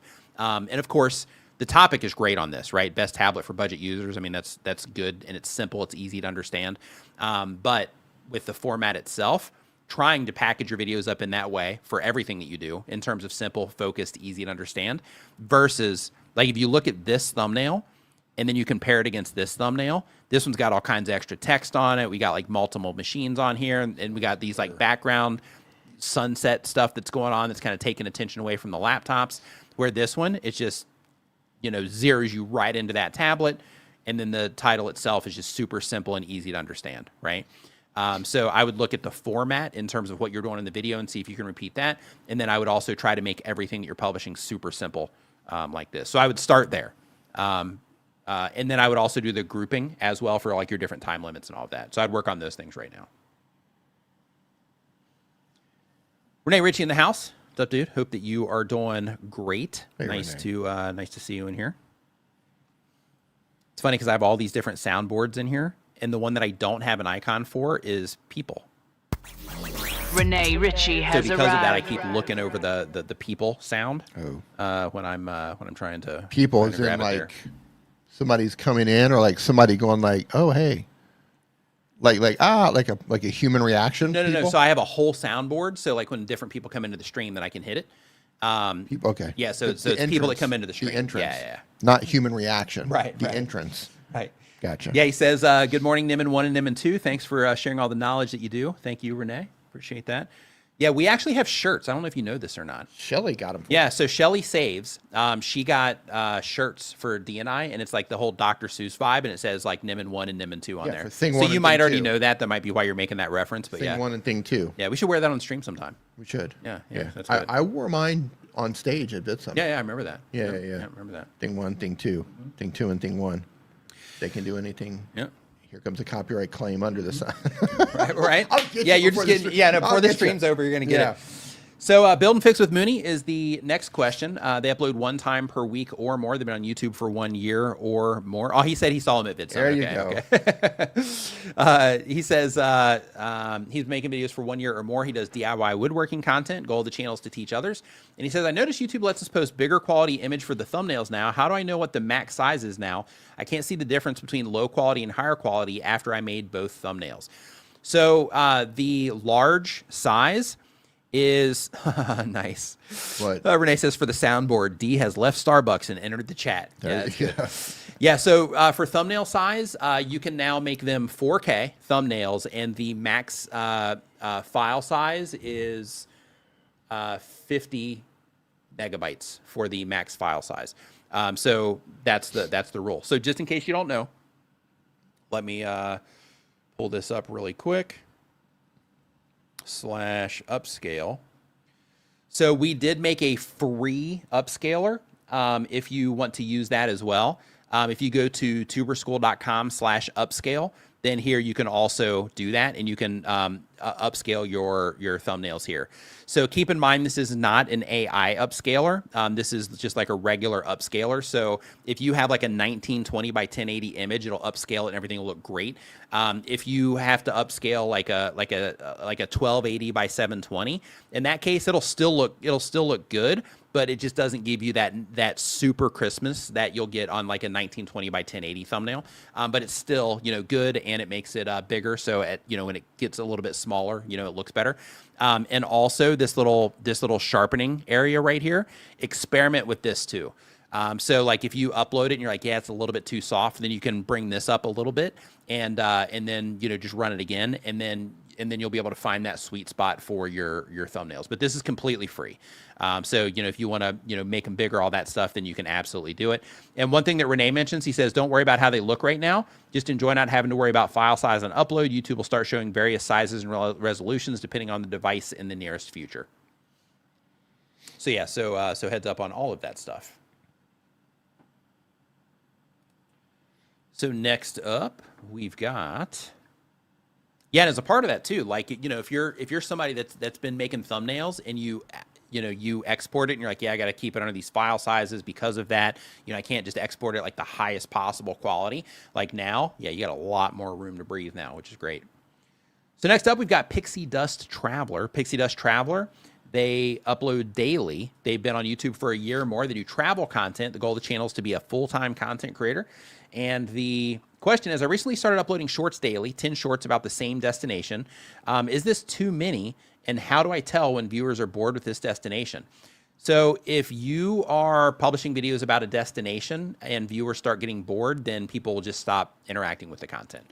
But really, most destinations, because people, if you're in a place that people go to, then in that case, destinations, unless from like a trend perspective, like, okay, like if you're serving digital nomads, right? Just as an example here, people move around. So, at one time, I think it was it Argentina or something like that? It was like a big spot. Then it was Thailand. Then it was Indonesia. And now, now they're in Bali, and then they're in Vietnam, and then they're in Taiwan. So depending on, that the interest at that time, things can, kind of go up and down. But you'll notice it because then, your views will start trailing off. But yeah, in terms of publishing, a lot of content for them, all of that's fine as well. But if it's the destination and not the content, then in that case, it'll start trailing off if that destination stops trending or whatever. But if it's just a regular, travel place, in terms of like, hey, I'm just sharing information about this area, then that will also, kind of live and die by the interest in that area. Unless you do something like super fun and interesting in that area, that super fun and interesting thing that just happens to be in that area also is complementary to the content, right? Next. Digital nomad. Next question. So we have Destiny Media and Fraz Adventures. I think I'm saying that correctly. If not, I apologize. They upload one time per week or more, been on YouTube for 1 year or more. They do lifestyle and travel content. The goal of the channel is to be a full-time content creator. And the question is, I need some help understanding the setup of AdSense. Is it only one email per channel, or can we have more than one channel in the same AdSense account? Yeah, so YouTube has a new thing that they're doing to where if you have multiple monetized channels, then you can pull all of that into one dashboard. So basically one creator studio, you'll be able to see all of your monetization for all those different channels if everything is connected in there. So they do have that option. And then for the email address, you can, connect, just one, that's fine. Or you can create completely separate everything for everything. So, you can have a completely different Google account with a completely different YouTube channel with a completely different AdSense account for every YouTube channel that you have as well. That's the approach that I recommend. But of course, you can do anything that you want. And the advantages is, if you have everything separated, then it makes everything easy when it comes to, just being like, okay, this is what this channel's generating, this is what this channel's generating. And then you just keep everything self-contained. So you have Google Drive accounts and Google Docs and all that stuff for each individual channel. So then when you go into those and it's assigned to that one channel, then you have everything that you need in that account, right? And then when it comes to everything being together, the only really couple negatives is one, is if something goes bad with one of the channels and you break a rule that you didn't know existed, then everything's going to go down that's connected to it, which technically it can anyway because they're good at detecting that sort of thing, so just don't break the rules. But another thing is that because they do have that new dashboard, if you do have multiple channels, then it makes it where you don't have to flip back around and all that stuff to see the different monetization options. So you have all of those, you have all those different options when it comes to that.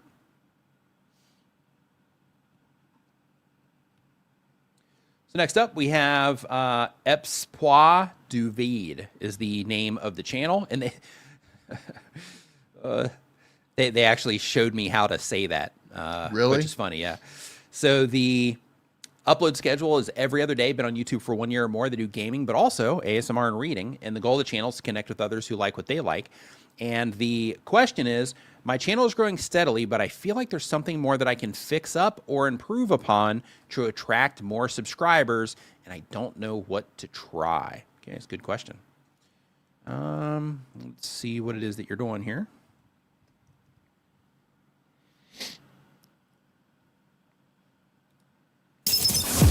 If you're enjoying the show, remember to give it a thumbs up and share it with a friend right now. Okay. Doug said he's loving the jump in size on the thumbnail.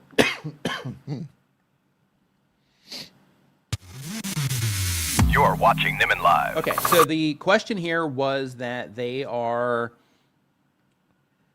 We don't see it. basically they're looking to see if what they can fix up to attract more subscribers. So the very first thing, I'm going to pull your channel up here and we're going to see what it is that you're doing. But the first thing that I do want to let you know is when it comes to subscribers, that's going to come from the actual video content itself. You've already got people, and you mentioned that, the channel is moving already, but, you've got, 6,000 views on this one, 2,000 on this one, almost 4,000 here, 14,000. So, you've already got people interacting with the content. So because of that, people are going to subscribe based on the content. But one thing that you can do is if you are wanting to increase your view to subscriber rate is to literally ask people to subscribe to the YouTube channel. I don't know if you're doing that or not yet, but that works. So when you let people know that, hey, if you haven't yet, make sure you subscribe. If you're enjoying the videos, remember to subscribe so you don't miss any content, those types of messages. If you do that, then people remember to hit that button.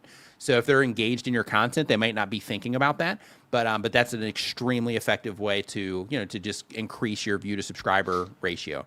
We actually had somebody inside of Tuber School that they just started doing that. And then they're like, wow, people are subscribed to my channel a lot more. And then we went into the grouping on their YouTube channel and we grouped, videos that they weren't, doing that against videos that were. And even though the videos that they were not doing that had an extra 100,000 views on them, the ones where they were doing that were generating, a lot more subscribers in comparison. So, and that's always the case. So when it comes to that, the whole thing is you want to make sure that you don't do it in an interruptive way. So you want to try to make it as smooth as you possibly can. So you're just dropping that reminder, but you're not interrupting the content in any way because viewer experience always comes first.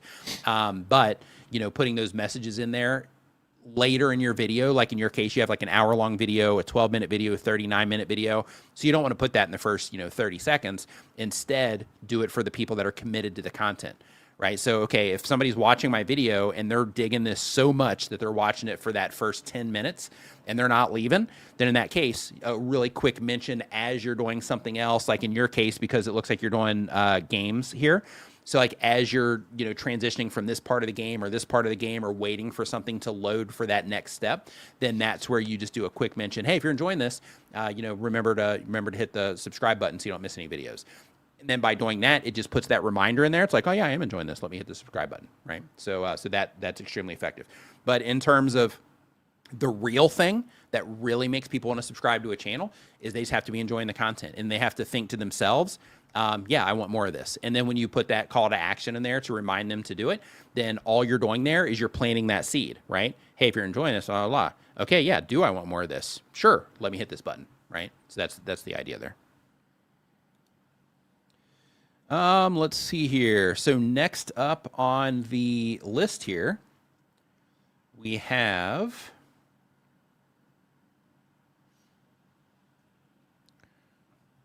Shark Scrapper. Retired Life Mexico.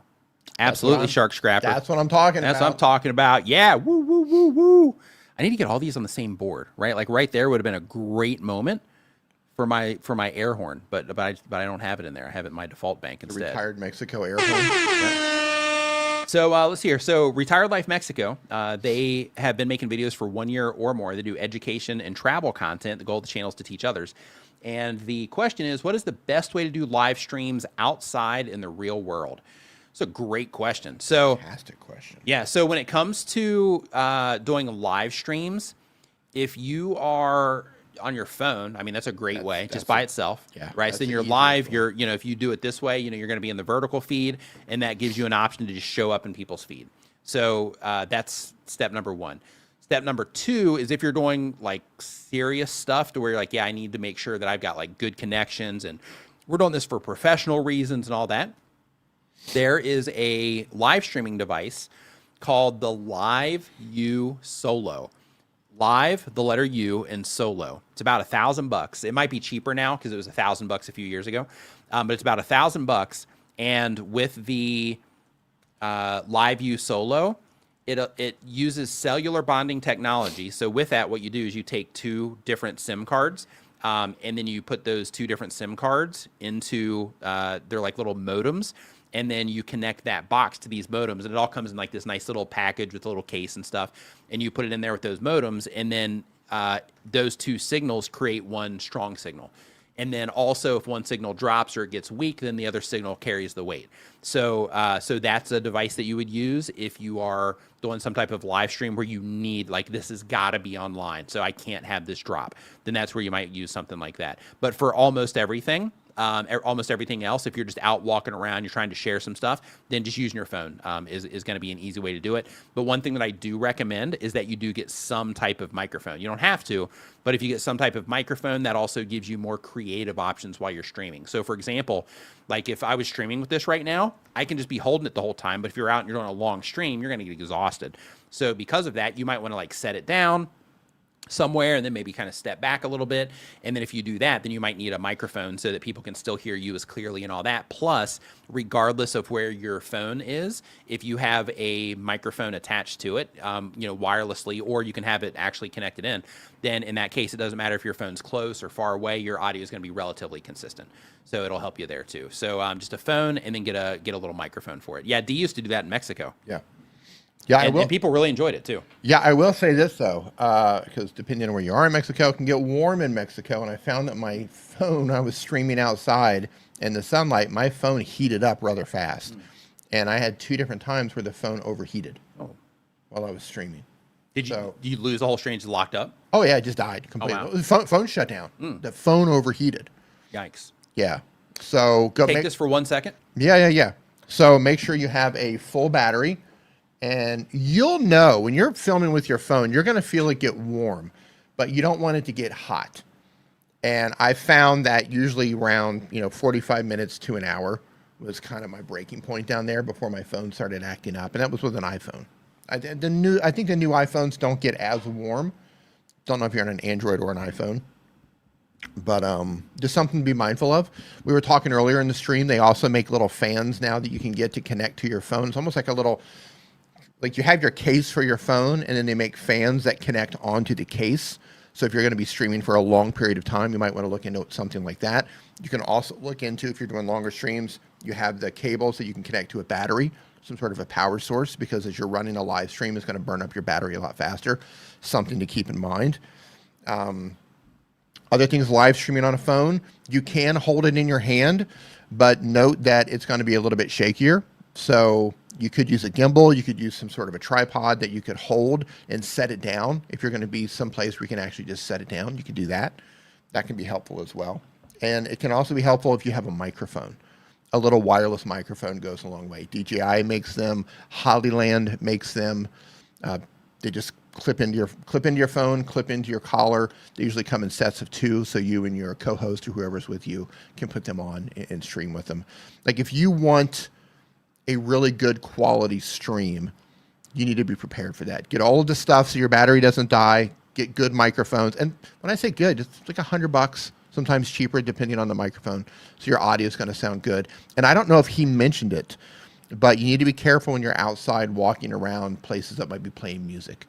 And if you're in Mexico, you know Mexicans love to play music really loud. So if you're walking around, especially if you're anywhere near restaurants or live music or bars or rogue mariachi bands that could be playing a known song, you have to make sure that you don't get that in your live stream, because you can't get a copyright claim or a copyright strike. It's usually a claim when it comes to music. So just be mindful. Okay, I'm going to go down. I mean, call me crazy, but that definitely sounds like a relatable scenario. Like you're walking down the street and you have to like be mindful of mariachi bands. Rogue completely mariachi relatable bands. Scenario. Yeah, it happens. Yeah, it absolutely happens. But just be mindful. Like, okay, I'm going to walk down this street, and if you know that street has music and you can hear it out in the distance, consider not walking down that street. If you know that it's going to pick up the music from the bars. Yep. Or the live performance or whatever it is. Salon Guy really quick says, hey guys, Nick, I know you suggested going more browse, but all of my stats show I'm 90% search. I need to go all in. On how-tos, it seems.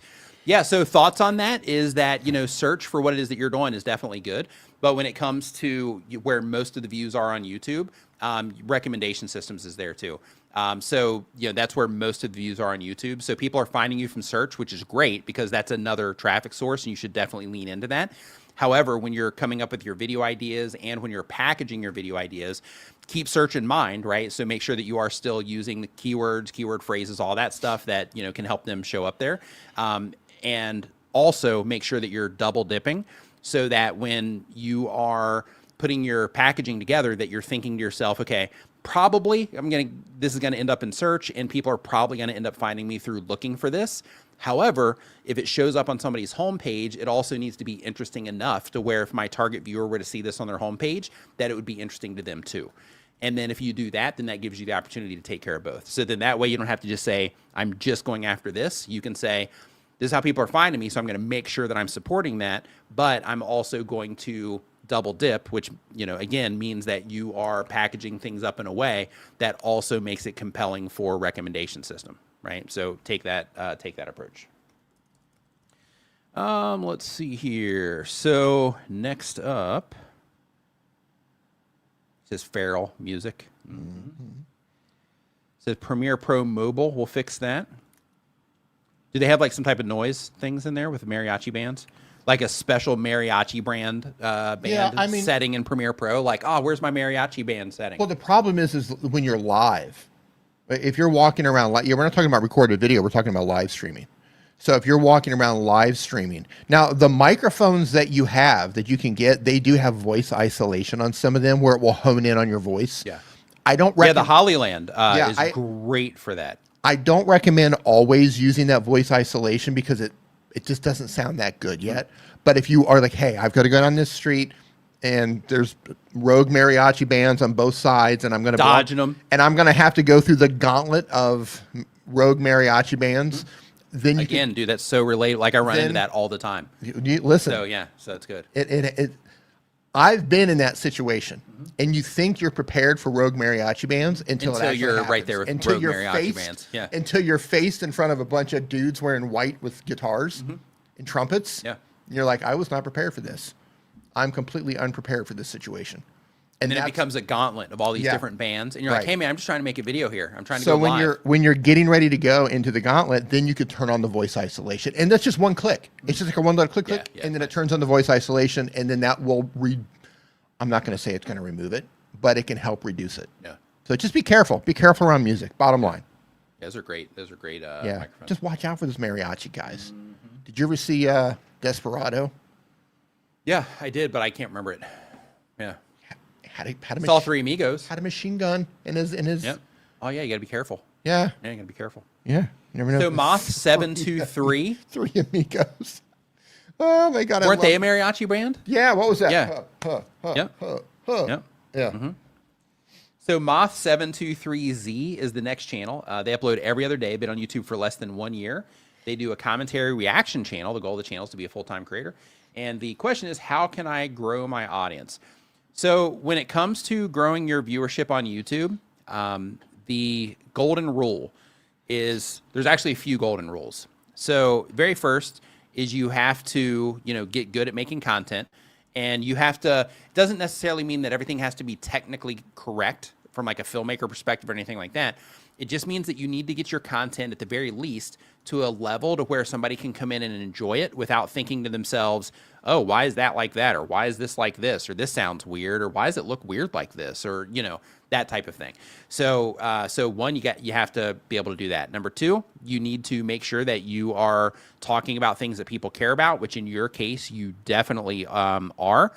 However, your channel isn't very targeted. So let me show you what I mean. So right here, if we look at, let me scroll down here really quick. Okay. So here's the videos. So if we look at this video here, this is a Trump video about, some yacht allegations going on here. And then we have this one, which is a movie trailer reaction. So these two videos just by themselves are going to draw wildly different types of viewers. Because this is going to bring in viewers that are interested in movie reactions. This is going to bring in people that are interested in this type of, political stuff. So right out of the gate, you're kind of working against yourself by not having a focus. And then right down here, you have analyzing the mummy. Okay, so now we have 2 movie reviews, so we're heading in the right direction. Another movie trailer. Okay, so we're doing this right. Okay, another movie trailer. Okay, so a lot of these are fine, but then you threw in this one for some reason, right? So I'd be really careful about doing this types of thing if you are trying to grow a channel around movie reviews.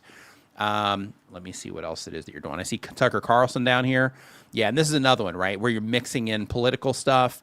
Why is nobody talking about this person?